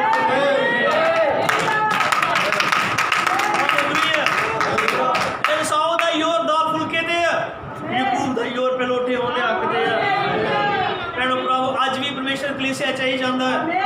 ਤੁਸੀਂ ਖੁਦਾ ਕੋ ਕਦੇ ਵੀ ਚੰਗਿਆਈ ਲਈ ਨਾ ਆਓ ਕੱਲੀ, ਕਦੇ ਔਰ ਕੋ ਬਰਕਤ ਕੱਲੀ ਲੈਣ ਲਈ ਨਾ ਆਓ। ਉਹਨੇ ਚੰਗਿਆਈ ਦਾ ਵਾਅਦਾ ਕੀਤਾ, ਬਰਕਤਾਂ ਦਾ ਵਾਅਦਾ ਕੀਤਾ, ਪਰ ਜੇ ਤੁਸੀਂ ਇਹਨਾਂ ਦਿਨਾਂ 'ਚ ਪਵਿੱਤਰ ਆਤਮਾ ਨਹੀਂ ਪਾਇਆ ਤਾਂ ਤੁਸੀਂ ਸਾਓ ਹੋਵੋਗੇ ਜਿਹਨਾਂ ਨੂੰ ਸਿਰਫ ਦਾਲ ਫੁਲਕਾ ਖਾ ਕੇ ਰੱਜ ਗਏ। ਲੇਕਿਨ ਯਾਕੂਬ ਨੇ ਪਤਾ ਕਿੰਨੇ ਯਤਨ ਕੀਤੇ ਤਾਂ ਕਿ ਪਹਿਲੋਠੇ ਹੋਣ ਦਾ ਹੱਕ ਪਾ ਲੇ, ਬਰਕਤ ਲੈ ਲੇ। ਉਸ ਲਈ ਪ੍ਰਭੂ ਆਲਮ ਨੇ ਕਿਹਾ ਕੁਛ ਵੀ ਹੋਇਆ, ਉਹਨੇ ਕਿੱਦਾਂ ਵੀ ਪਾਇਆ, ਚਾਹੇ ਕਿੰਨਾ ਗੰਦਾ ਲੱਗਦਾ ਹੈ ਤਰੀਕਾ, ਪਰ ਉਹਨੇ ਲੈ ਲਿਆ। ਕਿੰਨੇ ਆਮੀਨ ਕਹਿ ਸਕਦੇ? ਹਾਲੇਲੂਇਆ। ਧਿਆਨ ਦਿਓ, ਬਹੁਤ ਸੋਹਣਾ ਹੈ। ਪ੍ਰਭੂ ਆਲਮ ਨੇ ਕਿਹਾ ਉਹ ਛੋਟਾ ਯਾਕੂਬ ਇਸ ਗੱਲ ਦੀ ਪਰਵਾਹ ਨਹੀਂ ਕਰਦਾ ਕਿ ਉਸਨੇ ਕਿਵੇਂ ਪ੍ਰਾਪਤ ਕਰਨਾ ਹੈ। ਉਹ ਤਾਂ ਬਸ ਜੇਠੇ ਹੋਣ ਦਾ ਹੱਕ ਪ੍ਰਾਪਤ ਕਰਨਾ ਚਾਹੁੰਦਾ ਸੀ। ਇਸ ਨਾਲ ਕੋਈ ਮਤਲਬ ਨਹੀਂ ਕਿ ਉਸਨੇ ਜੇਠੇ ਹੋਣ ਦਾ ਹੱਕ ਕਿਵੇਂ ਪ੍ਰਾਪਤ ਕੀਤਾ, ਉਸਨੇ ਤਾਂ ਬਸ ਲੈ ਲਿਆ ਸੀ। ਧਿਆਨ ਦਿਓ, ਬਹੁਤ ਜ਼ਰੂਰੀ ਗੱਲ ਹੈ ਜੋ ਮੈਂ ਕਰਨ ਲੱਗਾ। ਕਿੱਦਾਂ ਵੀ ਉਹਨੇ ਪ੍ਰਾਪਤ ਕੀਤਾ, ਪਰ ਉਹਨੇ ਕੀਤਾ। ਪ੍ਰਭੂ ਨੇ ਕਿਹਾ ਇਹਦਾ ਕੋਈ ਮਤਲਬ ਨਹੀਂ ਕਿ ਭਾਵੇਂ ਉਸ ਨੂੰ ਜਗਵੇਦ ਦੇ ਉੱਤੇ ਡਿੱਗਣਾ ਪਵੇ ਅਤੇ ਰੋਵੇ ਅਤੇ ਉੱਚੀ ਉੱਚੀ ਰੋਵੇ ਅਤੇ ਆਖੇ ਹੂ ਹੂ ਉੱਚੀ ਉੱਚੀ ਰੋਏ। ਪ੍ਰਭੂ ਨੇ ਕਿਹਾ ਉਹਦਾ ਨੱਕ ਭਾਵੇਂ ਵਗੇ, ਭਾਵੇਂ ਉਹਨੂੰ ਚੀਕਾਂ ਮਾਰਨੀਆਂ ਪੈਣ, ਭਾਵੇਂ ਉਹਨੂੰ ਰੋਣਾ ਪਵੇ, ਭਾਵੇਂ ਸ਼ਰੇਆਮ ਆਪਣੇ ਇਕਰਾਰ ਕਰਨੇ ਪੈਣ, ਆਪਣੀ ਗਲਤੀ ਮੰਨਣੀ ਪਵੇ, ਕਿੰਨਾ ਗੰਦਾ ਲੱਗੇ, ਉਹ ਆਤਮਾ ਚੁਛਲੇ, ਭਾਵੇਂ ਕੁਛ ਵੀ ਉਹ ਕਰੇ, ਉਹਦਾ ਨੱਕ ਵਗ ਜੇ। ਇਬਰਾਹਿਮ ਨੇ ਬੋਲੀ ਇਹ ਗੱਲ ਪੜ੍ਹਨ, ਲੇਕਿਨ ਉਹ ਉਸ ਹੱਕ ਨੂੰ ਪਾ ਕੇ ਰਵੇਗਾ ਜਿਹੜਾ ਉਹਨੂੰ ਚਾਹੀਦਾ ਹੈ। ਤੁਹਾਨੂੰ ਪਤਾ ਸਭ ਲੋਕ ਇਹ ਨਹੀਂ ਕਰਨਾ ਚਾਹੁੰਦੇ ਹੁੰਦੇ ਕਿ ਲੋਕ ਸੋਚਦੇ ਮੈਂ ਚਰਚ 'ਚ ਆਮੀਨ ਬੋਲਾਂਗਾ ਤੇ ਲੋਕ ਮੇਰੇ ਤੇ ਹੱਸਣਗੇ। ਜੇ ਮੈਂ ਉੱਚੀ ਉੱਠ ਕੇ ਜੈਕਾਰ ਕਰ ਦਿੱਤੀ, ਹਾਲੇਲੂਇਆ, ਜੇ ਮੈਂ ਨੱਚ ਲਿਆ, ਤੁਹਾਨੂੰ ਪਤਾ ਹੀ ਆਤਮਾ 'ਚ ਨੱਚ ਸਕਦੇ ਹਾਂ, ਆਤਮਾ 'ਚ, ਇਸ ਤੋਂ ਇਲਾਵਾ ਨਹੀਂ। ਇਹ ਉੱਚੀ 'ਚ ਬੋਲ ਸਕਦੇ ਹਾਂ, ਇਹ ਚਲਾ ਸਕਦੇ ਹਾਂ, ਰੋੜਾ ਪਾ ਸਕਦੇ ਹਾਂ, ਲੇਕਿਨ ਬਹੁਤ ਉਹਨੇ ਚੀਜ਼ਾਂ 'ਚ ਸ਼ਰਮ ਆਉਂਦੀ।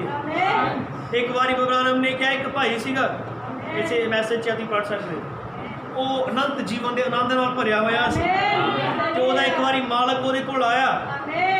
ਉਹਨੇ ਕਿਹਾ ਤੂੰ ਇੰਨਾ ਖੁਸ਼ ਹੈ ਕਿਉਂ? ਕਿਉਂਕਿ ਉਹਨੇ ਕਿਹਾ ਮੈਨੂੰ ਅਨੰਤ ਜੀਵਨ ਦਾ ਆਨੰਦ ਮਿਲਿਆ, ਮੈਂ ਇਸ ਲਈ ਖੁਸ਼ ਹਾਂ। ਉਹਨੇ ਕਿਹਾ ਕਿ ਇਹ ਮੈਨੂੰ ਖੁਸ਼ੀ ਮਿਲ ਸਕਦੀ ਹੈ? ਉਸ ਮੁੰਡੇ ਨੇ ਕਿਹਾ ਕਿ ਮੈਨੂੰ ਆਨੰਦ ਕਰਨ ਵਾਲਾ ਧਰਮ ਮਿਲਿਆ ਹੈ। ਉਹਦੇ ਮਾਲਕ ਨੇ ਕਿਹਾ ਕਿ ਮੈਨੂੰ ਮਿਲ ਸਕਦਾ? ਕਹਿੰਦਾ ਹਾਂ ਮਿਲ ਸਕਦਾ। ਹਾਲੇਲੂਇਆ, ਆਮੀਨ। ਉਹਨੇ ਕਿਹਾ ਕਿੱਥੋਂ ਮਿਲੇਗਾ? ਧਿਆਨ ਦਿਓ, ਉਸਨੇ ਆਖਿਆ ਤੁਸੀਂ ਇੱਕ ਗਲਤੀ ਕੀਤੀ ਹੈ, ਜਿਸ ਤਰ੍ਹਾਂ ਤੁਸੀਂ ਜਾਣਦੇ ਹੋ ਅਜਿਹੀ ਕੋਈ ਚੀਜ਼ ਨਹੀਂ। ਉਹ ਆਦਮੀ ਵੱਖਰੀ ਤਰ੍ਹਾਂ ਨਾਲ ਜਾਣਦਾ ਸੀ, ਸਹੀ ਗੱਲ ਹੈ। ਉਸਨੇ ਆਖਿਆ, ਉਹਦੇ ਮਾਲਕ ਨੇ ਕਿਹਾ ਕਿ ਮੈਨੂੰ ਉਹ ਖੁਸ਼ ਕਰਨ ਵਾਲਾ ਧਰਮ ਚਾਹੀਦਾ ਜਿਹੜਾ ਹਿਰਦੇ ਨੂੰ ਖੁਸ਼ ਕਰ ਦੇਵੇ। ਉਹਨੇ ਪੁੱਛਿਆ ਤੁਸੀਂ ਇਹਨੂੰ ਕਦੋਂ ਚਾਹੁੰਦੇ ਹੋ? ਉਹਨੇ ਕਿਹਾ ਹੁਣੇ। ਉਹਨੇ ਕਿਹਾ ਫਿਰ ਆਓ ਇਹਨੂੰ ਪ੍ਰਾਪਤ ਕਰੀਏ। ਉਹਨੇ ਕਿਹਾ ਉਹ ਬਾਹਰ ਗਿਆ ਤੇ ਉਹਨੂੰ ਤੂੜੀ ਵਾਲੇ ਕਮਰੇ 'ਚ ਲੈ ਗਿਆ। ਹਾਲੇਲੂਇਆ। ਵਿੱਚ ਉਹਨੇ ਕਿਹਾ ਸਾਰੇ ਬਾਹਰ ਆ, ਆਓ ਇੱਥੇ ਗੋਡੇ ਟੇਕੀਏ। ਤੂੜੀ ਵਾਲੇ ਕਮਰੇ 'ਚ ਤੇ ਤੈਨੂੰ ਹੁਣੇ ਹੀ ਇੱਥੇ ਆਨੰਦ ਕਰਨ ਵਾਲਾ ਧਰਮ ਮਿਲ ਜੇਗਾ। ਜੋ ਬੰਦਾ ਕਹਿੰਦਾ ਤੂੜੀ ਵਾਲੇ ਕਮਰੇ 'ਚ ਮੈਂ ਇੰਨਾ ਸਾਫ ਸੁਥਰਾ ਪੜ੍ਹਿਆ ਲਿਖਿਆ ਨਹੀਂ, ਵਧੀਆ ਕੱਪੜੇ ਪਾਏ, ਇੱਥੇ ਮੈਨੂੰ ਮਿਲੇਗਾ, ਚੱਲ ਹੋਰ ਚੱਲੀਏ। ਹਾਲੇਲੂਇਆ। ਕਹਿੰਦਾ ਹੀ ਅਨਾਜ ਦੀ ਕੋਠੜੀ 'ਚ ਜਾਵਾਂਗੇ। ਉਹਨੇ ਕਿਹਾ ਨਹੀਂ। ਉਹਨੇ ਕਿਹਾ ਤੈਨੂੰ ਕਿੱਥੋਂ ਮਿਲਿਆ? ਕਹਿੰਦਾ ਆ ਫਿਰ ਤਾਂ ਦੱਸਾਂ ਮੈਨੂੰ ਕਿੱਥੇ ਮਿਲਿਆ। ਅਬਰਾਹਮ ਨੇ ਕਿਹਾ ਉਹਨੇ ਉਹ ਜਿਹੜਾ ਮੁੰਡਾ ਸੀ ਉਹਨੇ ਆਪਣੇ ਪਹੁੰਚੇ ਚੁੱਕੇ ਜਿੱਥੇ ਸੂਰਾਂ ਨੇ ਚਿੱਕੜ ਪਾਇਆ ਹੁੰਦਾ ਉੱਥੇ ਜਾ ਕੇ ਵੜ ਗਿਆ। ਕਹਿੰਦਾ ਮੈਨੂੰ ਇੱਥੇ ਮਿਲਿਆ। ਗੱਲ ਸਮਝਣ ਵਾਲੀ ਹੈ। ਅਬਰਾਹਮ ਨੇ ਕਿਹਾ ਲੋਕ ਚਾਹੁੰਦੇ ਕਿ ਸਾਨੂੰ ਵੱਡੀ ਜੀ ਪ੍ਰਾਪਤ 'ਚ ਰੱਖ ਕੇ ਮਿਲ ਜੇ ਅਨੰਤ ਜੀਵਨ। ਇੱਦਾਂ ਨਹੀਂ ਹੈ। ਕੀ ਤੁਸੀਂ ਤੂੜੀ ਵਾਲੇ ਕਮਰੇ 'ਚ ਜਾਓਗੇ? ਨਹੀਂ ਜਾਣਾ, ਨਹੀਂ ਜਾਂਦੇ। ਵੀ ਆਪਣੇ ਘਰ 'ਚ ਬੈਠੇ ਕਮਰੇ ਜਿੱਥੇ ਪੱਖੇ ਲੱਗੇ ਆ ਤੇ ਉੱਥੇ ਸੈਪਰੇਟ ਨਹੀਂ ਹੋ ਸਕਦੇ ਵੀ ਤੂੜੀ ਵਾਲੇ ਕਮਰੇ 'ਚ ਕਿੱਥੇ ਚੱਲ ਜਾਣਾ। ਤੁਹਾਨੂੰ ਪਤਾ ਪਰ ਜਨਮ ਗੰਦਗੀ 'ਚ ਹੁੰਦਾ ਹੈ। ਗੰਦਗੀ ਦਾ ਮਤਲਬ ਇਹ ਨਹੀਂ ਮੈਂ ਕਹਿ ਰਿਹਾ ਕਿ ਤੁਸੀਂ ਛੱਪੜ 'ਚ ਚੱਲ ਜਾਓ ਉੱਥੇ ਬਹਿ ਕੇ ਦੁਆ ਕਰੋ। ਮਤਲਬ ਇਹ ਹੈ ਕਿ ਤੁਸੀਂ ਕਿੰਨਾ ਕੁ ਆਪਣੇ ਆਪ ਨੂੰ ਨੀਵਾਂ ਕਰ ਸਕਦੇ ਹੋ, ਕਿੰਨਾ ਕੁ ਆਪਣੇ ਆਪ ਨੂੰ ਖਾਲੀ ਕਰ ਸਕਦੇ ਹੋ। ਭਾਈ ਦੇਵਰਾਜ ਨੂੰ ਪੁੱਛੋ ਜੋ ਪ੍ਰਾਰਥਨਾ ਕਰਨੀ ਆਪਣੇ ਘਰ 'ਚੋਂ ਬਾਹਰ ਜੰਗਲ 'ਚ ਜਾ ਕੇ ਦੁਆ ਕਰਦਾ ਹੈ। ਹਾਲੇਲੂਇਆ। ਕੀ ਇਹ ਚੀਜ਼ ਸਹੀ ਨਹੀਂ? ਆਮੀਨ ਆਮੀਨ। ਪ੍ਰਭੂ ਤੁਹਾਨੂੰ ਬਰਕਤ ਦੇਵੇ। ਐਂ ਵਧੀਆ ਸਾਫ ਸੁਥਰੇ ਹੋ ਕੇ ਕਈ ਸਾਨੂੰ ਮਿਲ ਜਾਏ। ਹੋ ਸਕਦਾ ਸਾਨੂੰ ਘੁਟਨੇ ਟੇਕਣੇ ਪੈਣ, ਹੋ ਸਕਦਾ ਸਾਨੂੰ ਆਪਣੀਆਂ ਬਾਹਾਂ ਖੜੀਆਂ ਰੱਖਣੀਆਂ ਪੈਣ, ਹੋ ਸਕਦਾ ਆਪਣੇ ਅਥਰੂਆਂ ਦੇ ਨਾਲ ਆਪਣੇ ਆਪ ਨੂੰ ਭੇੜਨਾ ਪਵੇ ਪਰਮੇਸ਼ਵਰ ਦੇ ਅੱਗੇ ਸ਼ੁੱਧ ਮਨ ਹੋਣ ਦੇ ਲਈ। ਅਬਰਾਹਮ ਨੇ ਕਿਹਾ ਤਦ ਤੱਕ ਉੱਠੋ ਨਾ ਦਬਾਓ ਜਦ ਤੱਕ ਪਰਮੇਸ਼ਵਰ ਤੁਹਾਡੇ ਹਿਰਦੇ 'ਚ ਸ਼ੁੱਧਤਾ ਮਹਿਸੂਸ ਨਹੀਂ ਕਰਵਾ ਦਿੰਦਾ। ਜਦੋਂ ਬੰਦੇ ਨੇ ਕਿਹਾ ਨਾ ਮੈਂ ਚਿੱਕੜ 'ਚ ਨਹੀਂ ਆਉਣਾ, ਉਹਨੇ ਕਿਹਾ ਤੂੰ ਪਾਣਾ ਹੀ ਨਹੀਂ ਚਾਹੁੰਦਾ। ਉਹਨੇ ਕਿਹਾ ਜੇ ਤੂੰ ਪਾਣਾ ਚਾਹੁੰਦਾ ਹੁੰਦਾ ਫਿਰ ਤੂੰ ਇੱਥੇ ਆ ਜਾਣਾ ਹੀ। ਜੇ ਤੂੰ ਇਹ ਕਿਹਾ ਉਹ ਕਿੱਥੋਂ ਮਿਲੇਗਾ, ਫਿਰ ਜੇ ਤੈਨੂੰ ਦੱਸਦਾ ਇੱਥੋਂ ਮਿਲੇਗਾ ਫਿਰ ਤੂੰ ਅੱਗੇ ਸਵਾਲ ਨਹੀਂ ਕਰਨਾ ਜਾਂ ਮੈਂ ਨਹੀਂ ਆਉਣਾ। ਫਿਰ ਜੇ ਤੂੰ ਪਾਣਾ ਚਾਹੁੰਦਾ ਫਿਰ ਤੂੰ ਆ ਹੀ ਜਾਣਾ ਹੈ। ਉਹਨੇ ਕਿਹਾ ਬਹੁਤ ਸਾਰੇ ਲੋਕ ਜਿਹੜੇ ਪਾਣਾ ਹੀ ਨਹੀਂ ਚਾਹੁੰਦੇ ਅਸਲ 'ਚ। ਇਹ ਕਹਿੰਦੇ ਮੈਨੂੰ ਹਜੇ ਤੱਕ ਮਿਲਿਆ ਹੀ ਨਹੀਂ, ਤੁਸੀਂ ਪਾਣਾ ਹੀ ਨਹੀਂ ਚਾਹਿਆ। ਕਿੰਨੇ ਆਮੀਨ ਕਹਿ ਸਕਦੇ ਆ? ਹਾਲੇਲੂਇਆ। ਪ੍ਰਭੂ ਦੇ ਨਾਮ ਮਹਿਮਾ ਮਿਲੇ। ਆਓ ਇਹ ਥੋੜੀ ਦੇਰ ਦੇ ਵਿੱਚ ਇਹਨੂੰ ਲਪੇਟਦੇ ਹਾਂ, ਖਤਮ ਕਰਦੇ ਹਾਂ। ਆਮੀਨ। ਤੁਸੀਂ ਦੇਖ ਰਹੇ ਹੋ ਕਿ ਇੱਕ ਰੁੱਖ ਖਾਧਾ ਗਿਆ ਜਦੋਂ ਕਲੀਸਿਆਵਾਂ 'ਚ 9 ਵਰਦਾਨ ਖਤਮ ਹੋ ਗਏ, ਜਦੋਂ ਕਲੀਸਿਆ 'ਚ ਆਤਮਿਕ ਫਲ ਖਤਮ ਹੋ ਗਏ। ਫਲ ਕੀ? ਪ੍ਰੇਮ ਕੀ ਲੱਭਦਾ? ਆਨੰਦ, ਸ਼ਾਂਤੀ, ਧੀਰਜ, ਦਿਆਲਗੀ, ਵਫਾਦਾਰੀ, ਭਲਾਈ, ਨਰਮਾਈ, ਸੰਜਮ ਖਾ ਚੁੱਕੀ ਕਲੀਸਿਆ ਹੈ ਜਿਸ 'ਚ ਸੰਗਤੀ ਦਾ ਆਨੰਦ ਨਹੀਂ, ਜਿਸ 'ਚ ਲਹੂ ਨੂੰ ਛੱਡ ਕੇ ਕੁਛ ਹੋਰ ਚੀਜ਼ ਸਰਕਾਰ ਕਰਨੀ ਔਰ ਫਿਰ ਜਥੇਬੰਦੀ ਬਣ ਜਾਣਾ। ਖਾ ਵਾਲੀਆਂ ਚੀਜ਼ਾਂ ਆ, ਇਹ ਰੁੱਖ ਦੀ ਖਾਧੀ ਹੋਈ ਹਾਲਤ ਹੈ। ਪਰ ਧਿਆਨ ਦਿਓ। ਹਾਲੇਲੂਇਆ। ਅਬਰਾਹਮ ਨੇ ਕਿਹਾ ਪਹਿਲਾ ਰੁੱਖ ਯੀਸ਼ੂ ਮਸੀਹ ਹੈ। ਕਿੰਨੇ ਜਾਣਦੇ ਆ? ਬਾਗ ਤੇ ਉਹਨੇ ਕਿਹਾ ਜੀਵਨ ਦਾ ਰੁੱਖ ਉਹ ਹੈ। ਮੈਂ ਬਹੁਤ ਛੋਟੇ ਸ਼ਬਦਾਂ 'ਚ ਮੈਂ ਪਹਿਰੇ ਨਹੀਂ ਪੜ੍ਹਦਾ, ਇਹਨੂੰ ਖਤਮ ਕਰਨਾ ਜਲਦੀ। ਪਹਿਲਾ ਰੁੱਖ ਯਿਸੂ ਮਸੀਹ ਹੈ। ਜੀਵਨ ਦਾ ਰੁੱਖ ਯਿਸੂ ਮਸੀਹ ਸੀ। ਅਬਰਾਹਮ ਨੇ ਕਿਹਾ ਜਿਹੜਾ ਫਲਾਂ ਦੇ ਨਾਲ ਭਰਿਆ ਸੀਗਾ, ਉਹਦੇ ਫਲ ਕੀ? ਉਹਦੇ ਪਿਤਾ ਦੇ ਉਹਦੇ ਅੰਦਰ ਕੰਮ। ਤੁਹਾਨੂੰ ਪਤਾ ਹੀ ਯਿਸੂ ਮਸੀਹ ਨੇ ਕਿਹਾ ਜੇ ਮੈਂ ਆਪਣੇ ਪਿਤਾ ਦੇ ਕੰਮ ਨਹੀਂ ਕਰਦਾ ਤੇ ਮੇਰੇ ਤੇ ਵਿਸ਼ਵਾਸ ਨਾ ਕਰੋ। ਉਹਦੇ ਅੰਦਰ ਪਿਤਾ ਦੇ ਕੰਮਾਂ ਦਾ ਪ੍ਰਗਟਾਵਾ ਹੀ ਹੈ, ਫਲ ਸੀਗੇ। ਤੁਹਾਨੂੰ ਪਤਾ ਉਹਦੇ ਚੇਲਿਆਂ ਨੇ ਉਹਦੇ ਵਿੱਚੋਂ ਫਲ ਦੇਖੇ। ਕਿੱਦਾਂ ਨਥਾਨੀਅਲ ਫਿਲਿਪਸ ਹੁਣੀ ਪਹਿਲੀ ਵਾਰੀ ਉਹਨੂੰ ਮਿਲੇ ਔਰ ਉਹਨੇ ਦੱਸ ਦਿੱਤਾ ਤੁਸੀਂ ਕਿੱਥੋਂ ਆਏ। ਸਾਮਰੀ ਔਰਤ ਨੂੰ ਉਹਨੇ ਦੱਸ ਦਿੱਤਾ। ਉਹਨੇ ਪਤਰਸ ਨੂੰ ਉਹਦੇ ਬਾਪ ਦਾ ਨਾਮ ਦੱਸ ਦਿੱਤਾ। ਔਰ ਏਦਾਂ ਦੇ ਭੇਦ ਜਦੋਂ ਖੋਲ ਰਿਹਾ ਸੀਗਾ ਪਿਤਾ ਦੇ ਕੰਮਾਂ ਨੂੰ ਦਿਖਾ ਰਿਹਾ ਹੈ। ਉਹ ਉਹਦੇ ਵਿੱਚੋਂ ਫਲਾਂ ਨੂੰ ਦੇਖ ਰਹੇ ਸਨ। ਯਿਸੂ ਮਸੀਹ ਨੇ ਸਾਫ਼-ਸਾਫ਼ ਕਿਹਾ ਜੇ ਮੈਂ ਪਿਤਾ ਦੇ ਕੰਮ ਨਹੀਂ ਕਰਦਾ ਤੇ ਮੇਰੇ ਤੇ ਵਿਸ਼ਵਾਸ ਨਾ ਕਰੋ। ਮਤਲਬ ਉਹਦੇ 'ਚ ਪਿਤਾ ਵਾਲੇ ਫਲ ਸੀਗੇ। ਕਿੰਨੇ ਆਮੀਨ ਕਹਿ ਸਕਦੇ ਆ? ਹਾਲੇਲੂਇਆ। ਸੁਣਦੇ ਸਾਰੇ? ਹਾਲੇਲੂਇਆ। ਪਹਿਲਾ ਰੁੱਖ ਉਹ ਯਿਸੂ ਮਸੀਹ ਸੀ। ਕਿੰਨੇ ਆਮੀਨ ਕਹਿ ਸਕਦੇ ਆ? ਧੰਨਵਾਦ। ਹਾਲੇਲੂਇਆ। ਜਿਹਨੂੰ ਫਲ ਲੱਗੇ ਹੋਏ ਸੀ ਉਹ ਫਲਦਾਰ ਰੁੱਖ ਸੀਗਾ। ਹਾਲੇਲੂਇਆ। ਪਰ ਇਹ ਜਾਣਦੇ ਹਾਂ ਕਿ ਉਹ ਰੁੱਖ ਕਿੱਦਾਂ ਵਧਿਆ। ਤੁਹਾਨੂੰ ਪਤਾ ਉਹਦੀ ਸੰਗਤੀ ਕਿੰਨੀ ਮਹਾਨ ਸੀਗੀ। ਉਹਦੇ ਪੱਤਿਆਂ ਉੱਤੇ ਪੱਤੇ ਬਹਾਲ ਹੀ ਪੂਰੇ, ਉਹਦੇ ਫਲ ਪੂਰੇ ਸੀ। ਉਹਦੇ ਛਿੱਲੜ ਪੂਰੇ, ਉਹ ਢੱਕਿਆ ਹੋਇਆ ਸੀਗਾ ਪਿਤਾ ਦੇ ਆਤਮਾ ਦੇ ਨਾਲ। ਤਾਂ ਹੀ ਤੋਂ ਦੀ ਹਜ਼ੂਰੀ 'ਚ ਜਾ ਕੇ ਇੱਕ ਵਿਚਾਰਨ ਔਰਤ ਨੂੰ ਵੀ ਠੰਡਕ ਮਿਲ ਗਈ ਜਿਹੜੀ ਮਾਰੀ ਜਾਣ ਵਾਲੀ ਸੀਗੀ। ਔਰ ਫਲ ਦਾ ਰੁੱਖ ਉਸ ਨੂੰ ਵੀ ਖਾ ਲਿਆ ਗਿਆ। ਪਤਾ ਉਹਨੂੰ ਖਾ ਲਿਆ ਗਿਆ,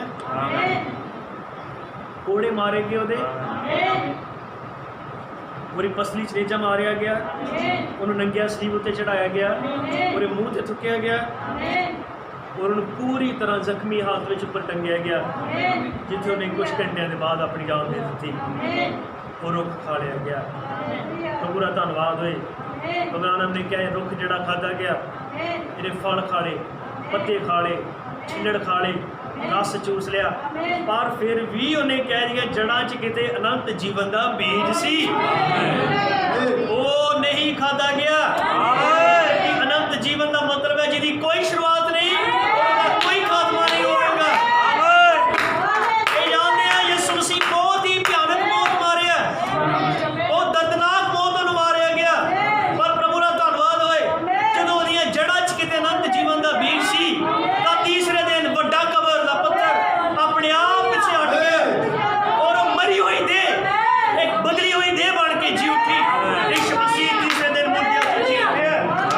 ਧਿਆਨ ਦਿਓ, ਇਹ ਰੁੱਖ ਦੀ ਬਹਾਲੀ ਹੋਈ। ਉਹ ਨਬੀ ਨੇ ਕਿਹਾ ਐਸੇ ਰੁੱਖ ਦਾ ਜੀਵਨ ਦੁਲਹਨ ਰੂਪੀ ਰੁੱਖ ਦੇ ਵਿੱਚ ਹੈ।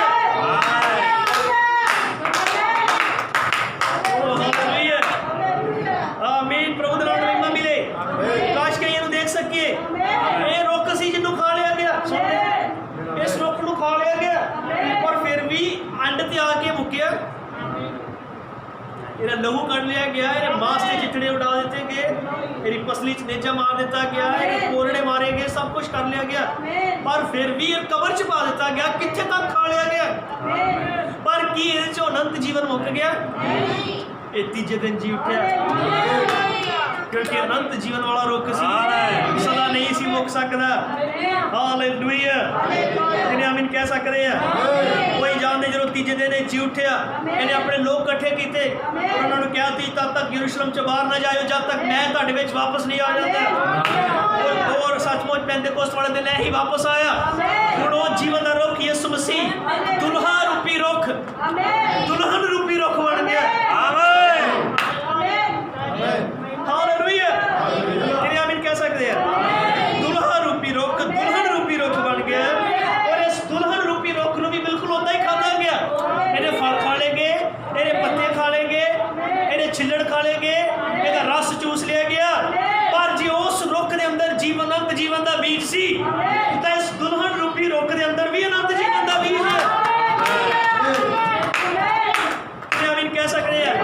ਇਹਦਾ ਮਤਲਬ ਇਹ ਹੈ ਜਿੱਦਾਂ ਯਿਸੂ ਮਸੀਹ ਜੀ ਉੱਠਿਆ, ਉਸੇ ਤਰ੍ਹਾਂ ਹੀ ਆਖਰੀ ਸਮੇਂ ਦੀ ਕਲੀਸਿਆ ਵੀ ਫਿਰ ਤੋਂ ਬਹਾਲ ਹੁੰਦੀ ਹੈ। ਕਿਨੇ ਆਮੀਨ ਕਹਿ ਸਕਦੇ ਆ। ਹਾਲੇਲੂਇਆ। ਆਮੀਨ। ਪ੍ਰਭੂ ਦਾ ਨਾਮ ਮਹਿਮਾ ਮਿਲੇ। ਹਾਲੇਲੂਇਆ। ਆਮੀਨ। ਧਿਆਨ ਦਿਓ।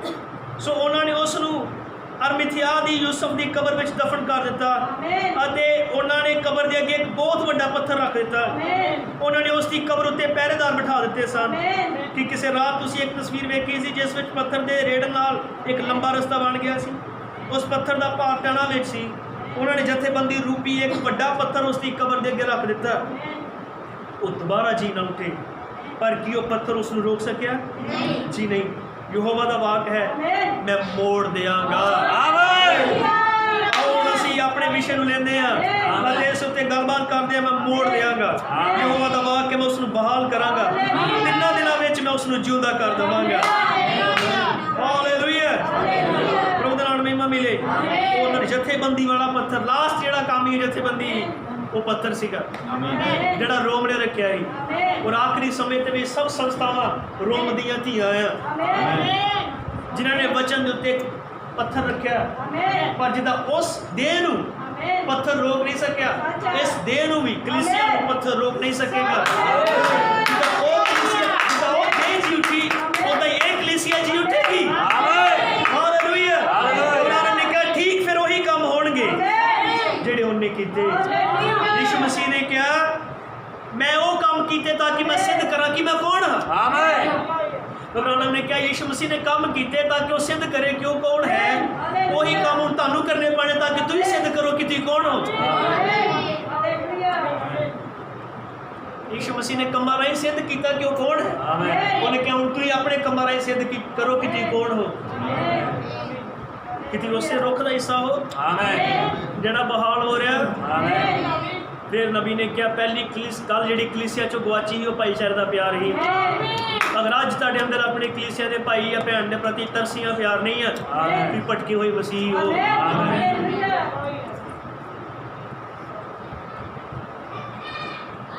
बहाल होने का मतलब यही है जो चीज़ खाधी गई वापस आना, यहो ही है। जो वापस वही पत्ते आने, वही फल आने, वही छिल्लड़ आने, फिर मतलब जो गवाचा ही वो वापस आना। जो पहले फल गवाचा ही फिर वापस आएंगे। कोई आत्मा गवाचा वापस आएगा, वो धार्मिकता गवाची वो वापस आएगी। ध्यान दो बहुत सोहना है। अगे मैं चाहता अज खत्म कर दिया इस संदेश को, यानी काम नहीं नबेड़ना। हालेलुया। एक कुछ प्राप्त करिए किन्हों समय लग रही है। हालेलुया। कितना सोहना पॉइंट है नबी ने कहा कि वही काम जो मैं ये सिद्ध करने लिए कीते सन कि मैं कौन हाँ, वही काम तुसी ये सिद्ध करने लिए करोगे कि तुम कौन हो। हालेलुया। प्रभु का नाम महिमा पावे। हालेलुया। अब्राहम ने क्या एक काम झूठे निश्चयवान वाले नहीं है, नकली विश्वासियों लिए नहीं है, ये असली विश्वासियों के लिए है। उसने क्या मैं तुहाडे नाल जावांगा, तुसी मेरा हिस्सा होवोगे, तुसी मेरी दुल्हन होवोगे, मेरा जीवन तुहाडी देह विच होवेगा। जिवें पति और पत्नी एक हन उवें मैं ते तुसी एक होवोगे। उस दिन तुसीं जान लवोगे कि मैं पिता विच, पिता मेरे विच ते मैं तुहाडे विच, तुसी मेरे विच हो। हालेलुया। मैनूं ये गल बहुत प्यारी लगती है। शैतान इस गल उत्ते बहुत गुस्सा आता है। समझदे कि तुसीं परमेश्वर की एकता नूं वेखदे हो। सब कुछ जो परमेश्वर विच सी उसने मसीह च उंडेल दिता, अते सब कुछ जो मसीह विच सी उसने कलीसिया विच उंडेल दिता। हालेलुया। आमीन। हुण दुल्हन अते जीवन दा रुख एक हन। जिस मसीह जीवन का रुख सी जो कलीसिया च आया, हूँ दुल्हन जीवन का रुख है, क्योंकि हूँ मेरे अंदर जीवन का रुख है। हालेलुया। प्रभु के नाम महिमा मिले। जिदा इनू खा लिया गया 4 तरह के कीड़िया के नाल। प्रभु का धन्यवाद होए। हालेलुया। और नबी ने कह रही है जड़ा च इस तरह ठहराया हुआ जीवन सीगा। अब्राहम का वंश तुहानूं पता मार नहीं सकता, अब्राहम का वंश मार नहीं सकता। हालेलुया। ध्यान दिओ किन्ने कीड़े सीगे? 4 कीड़े। 4 कीड़े जिन्होंने खाधा, 4 कीड़ियां दे राही बहाल हुंदा है। सॉरी 4 अवस्थावां च बहाल हुंदा है। 4 कीड़े नूं खांदे आ ते परमेश्वर भी 4 स्टेजां भेजदा है जिन्हां नाल ये रुख नूं फिर तो बहाल कर दिंदा है। कुछ बोलण लगे हैं अक्सर ही सुनते आए 4 तरह के कीड़िया ने इनू खाधा। परमेश्वर 4 स्टेजा भेजता है जिन्होंने पूरे रुख नूं फिर तो बहाल करता। पहली स्टेज लूथर के द्वारा धर्मी ठहराए जाना, जिथे बहाली शुरू हुई। दूसरी स्टेज वेज़ली के द्वारा पवित्रीकरण आना कलीसिया। तीसरी स्टेज पेंटिकोस्टलां ने द्वारा फिर तो पर जा रहे हैं। हालेलुया। जड़ तो छिलड़ा, छिलड़ा तो पत्तियां, पत्तियां तो फलां। हालेलुया। रंगनाण महिमा मिले। लूथर तो वेज़ली, वेज़ली तो पेंटिकोस्टल, यानी पेंटिकोस्टल पत्ते, संगति, चिल्लाना, गाना, आनंद करना, खुशी मनानी, आराधना करनी, वरदान। हालेलुया। इस तो बाद चौथा की है विलियम ब्रानहम नबी की सेवकाई, यानी फल की सेवकाई।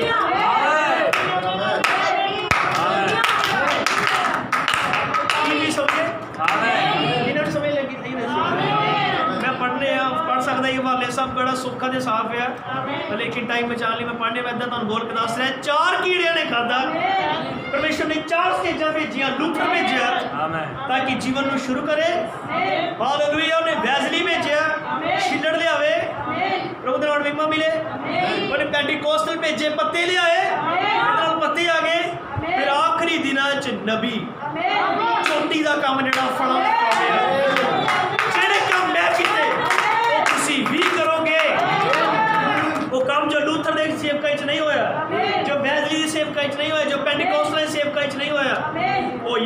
युग के नबी की सेवकाई चुनना है, क्योंकि सब तो आखिरी काम वो है जो पहला खाता गया फल। मेरा मतलब है वो दिनों च है, फल आने दिनों च जेडे काम पिता ने किए वही काम पुत्र भी करेगा, जेडे काम यीशु मसीह ने किए वो कलीसिया करेगी। यही फलों तक पहुंचना है। दुल्हन रूपी रुख की बहाली हुई है। हालेलुया। ओ असी फलों के सीजन च रह रहे हैं। काश कभी ये संदेश लोड पढ़ो तो पता लगेगा। हालेलुया, आमीन। फल कितने लगते हैं कि जड़ च, तने च, पत्तियां दे, चोटी के उत्ते। और ये लास्ट स्टेज है, ये आखिरी दिन है, क्योंकि नबी भेजा गया, लूथर का टाइम लंघ गया और राही जो बहाल होना ही हो गया, वेस्ली के राही छिल्लड़ आने ही आ गए, पेंटिकोस्टल के राही पत्ते आने ही आ गए, हुण फल का टाइम है। कि तुम देख रहे जे 4 कीड़े उन्हें भेजे, परमेश्वर ने 4 दूत भेजे, स्टेजा भेजी। हालेलुया, 4 अवस्थावां भेजियां। जे शैतान 4 घोड़ियां ते सवार होके आया, परमेश्वर ने भी पहले उन्हें चिट्टे घोड़े के विरुद्ध बब्बर शेर भेजा, उन्हें लाल घोड़े के विरुद्ध उन्हें वैड़का भेजा, उन्हें काले घोड़े के विरुद्ध मनुख का मुंह भेजा, उन्हें पीले घोड़े के विरुद्ध उकाब भेजा। कल अज उपयोगी बनिया है। ये फलों का टाइम है। दुल्हन रूपी जोड़ी की बहाली टाइम है। चेहरे आओ पेंटिकोस्टल वापस मुड़िए, क्यों काम जेडे पहली कलीसिया च होए, जेडे फल पहली कलीसिया दे कोल सी, वही सब कुछ आखिरी कलीसिया च होणगे। अगर तुसीं सच्चे मसीह हो तो फिर अपनी कलीसिया दे दूजे भाई नाल प्यार करो, दूजी भैन नाल प्यार करो। वरदान परमेश्वर उडेलेगा, फल देवेगा जे तुसीं बहाल होए। जे तुसीं बहाल नहीं होए, तुहाडे च कोई छिल्लड़ नहीं लभणे, कोई रस नहीं लभना, कोई पत्तियां दा संगति दा आनंद नहीं, कोई फल नहीं। पर अब्राहम ने कहा जेड़ा चुनिया होया बीज है वो जरूर बहाल होएगा।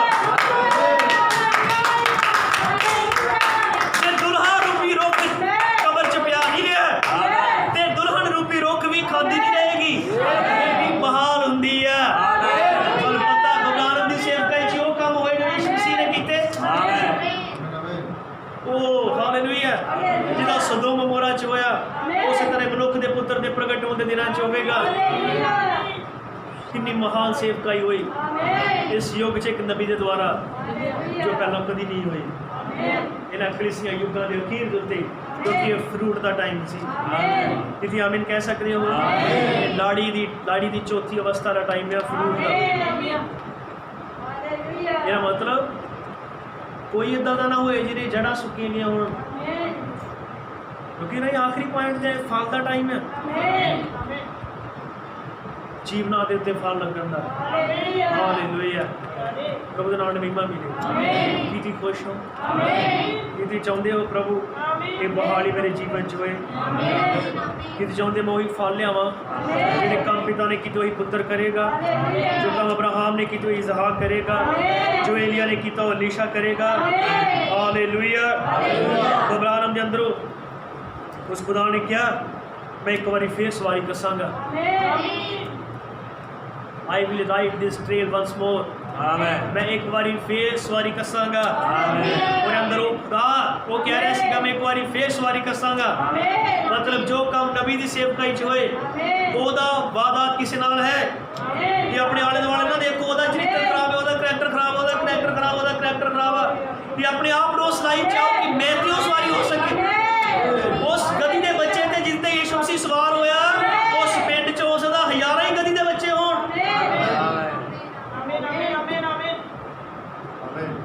हालेलुया, महिमा मिले। अपने आप को तैयार करो कि मैं तो सवारी होनी चाहिए है। ये फल लगन का टाइम है, वचन कभी बदलिया नहीं जा सकता। इन्ना महान भेद है।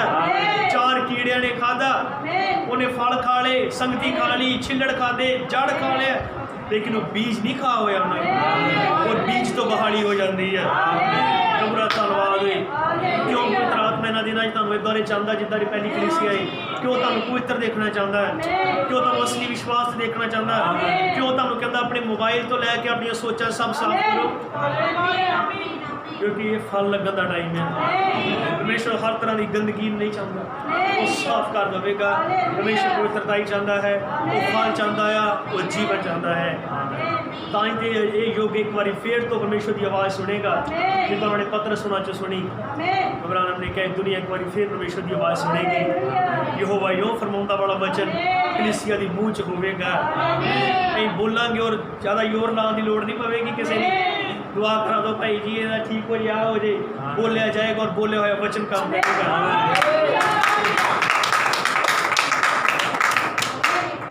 ਉਹ ਇਹ ਫਰੂਟ ਦਾ ਟਾਈਮ ਹੈ, ਫਲ ਦਾ ਸਮਾਂ ਹੈ। ਹਾਲੇਲੂਇਆ। ਕਿੰਨੇ ਆਮੀਨ ਕਹਿ ਸਕਦੇ ਹਾਂ? ਪ੍ਰਭੂ ਦਾ ਨਾਮ ਮਹਿਮਾ ਮਿਲੇ। ਕਿਤੇ ਖੁਸ਼ ਹੋ, ਧੰਨਵਾਦ ਹੋਵੇ। ਕਿੰਨੇ ਹੀ ਬਹਾਲੀ ਚਾਹੁੰਦੇ ਆ। ਉਹ ਸੰਦੇਸ਼ ਹੈ ਮੈਂ ਪਹਿਲੇ ਕਈ ਛੱਡ ਦਿੱਤੇ ਹਨ। ਹਾਲੇਲੂਇਆ। ਆਮੀਨ। ਮੈਨੂੰ ਲੱਗਦਾ 30 ਸਮੇਂ ਲੱਗੀ ਹੈ। ਉਹਨੇ ਚਾਹਿਆ ਤੇ ਫਿਰ ਅਸੀਂ ਇੱਥੇ ਕੁਛ ਲਵਾਂਗੇ ਜਿੱਦਾਂ ਵੀ ਉਸ ਦੀ ਇੱਛਾ ਹੋਈ। ਹਾਲੇਲੂਇਆ। ਪੈਂਟੀਕੋਸਟਲ ਕੀ ਹੈ ਕਿ ਮਸੀਹ ਕਲੀਸਿਆ 'ਚ ਦੇਹਧਾਰੀ ਹੋ ਗਿਆ। 4 ਅਵਸਥਾਵਾਂ ਲੂਥਰ, ਵੈਜ਼ਲੀ, ਪੈਂਟੀਕੋਸਟਲ, ਫਿਰ ਆਖਰੀ ਬਚਦਾ ਹੈ ਸ਼ਾਮਾਂ ਦੇ ਸਮੇਂ ਚਾਨਣ ਦੇਣ ਲਈ ਮਲਾਕੀ 4 ਦਾ ਨਬੀ, ਜਿਹਨੂੰ ਇਸ ਲਈ ਘੱਲਿਆ ਗਿਆ ਤਾਂ ਕਿ ਪੁੱਤਰਾਂ ਦੇ ਦਿਲਾਂ ਨੂੰ ਪੀਵਾਂ ਵੱਲ ਮੋੜੇ, ਫਲ ਲਿਆਏ। ਅੱਜ ਦੇ ਪ੍ਰਭੂ ਬ੍ਰਾਹਨਮ ਦੀ ਸੇਵਕਾਈ ਚੇਲੇ ਸੇਮ ਉਹੀ ਕੰਮ ਜਿਹੜੇ ਚੇਲਿਆਂ ਨੇ ਕੀਤੇ, ਕਿਉਂਕਿ ਇਹ ਫਰੂਟ ਦੀ ਸੇਵਕਾਈ ਹੈ। ਆਓ ਆਪਣੇ ਸਾਥ ਕਿ ਤੁਸੀਂ ਇਸ ਸੰਦੇਸ਼ ਨੂੰ ਪਿਆਰ ਕਰਦੇ ਹੋ, ਕਿ ਤੁਸੀਂ ਇਸ ਮੈਸੇਜ ਨੂੰ ਪਿਆਰ ਕਰਦੇ ਹੋ, ਕਿ ਤੁਸੀਂ ਉਸ ਰੁੱਖ ਦੀ ਬਹਾਲੀ ਨੂੰ ਪਿਆਰ ਕਰਦੇ ਹੋ, ਕਿ ਤੁਸੀਂ ਧੰਨਵਾਦ ਕਰਦੇ ਹੋ ਪ੍ਰਭੂ ਨੇ ਇਸ ਭੇਤ ਨੂੰ ਸਾਡੇ ਉੱਤੇ ਖੋਲ੍ਹਿਆ ਹੈ। ਆਓ ਫਿਰ ਵਾਪਸ ਮੁੜੀਏ, ਆਓ ਵਾਪਸ ਮੁੜੀਏ।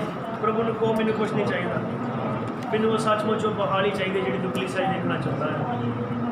ਹਾਲੇਲੂਇਆ। यीशु मसीह के नाम में मन मिले। प्रभु का पवित्र नाम पढ़ाया जाए तो अपने अपनी दुआ करो। सब जो करना चाहिए बैठे हैं प्रभु किसी भी तरीके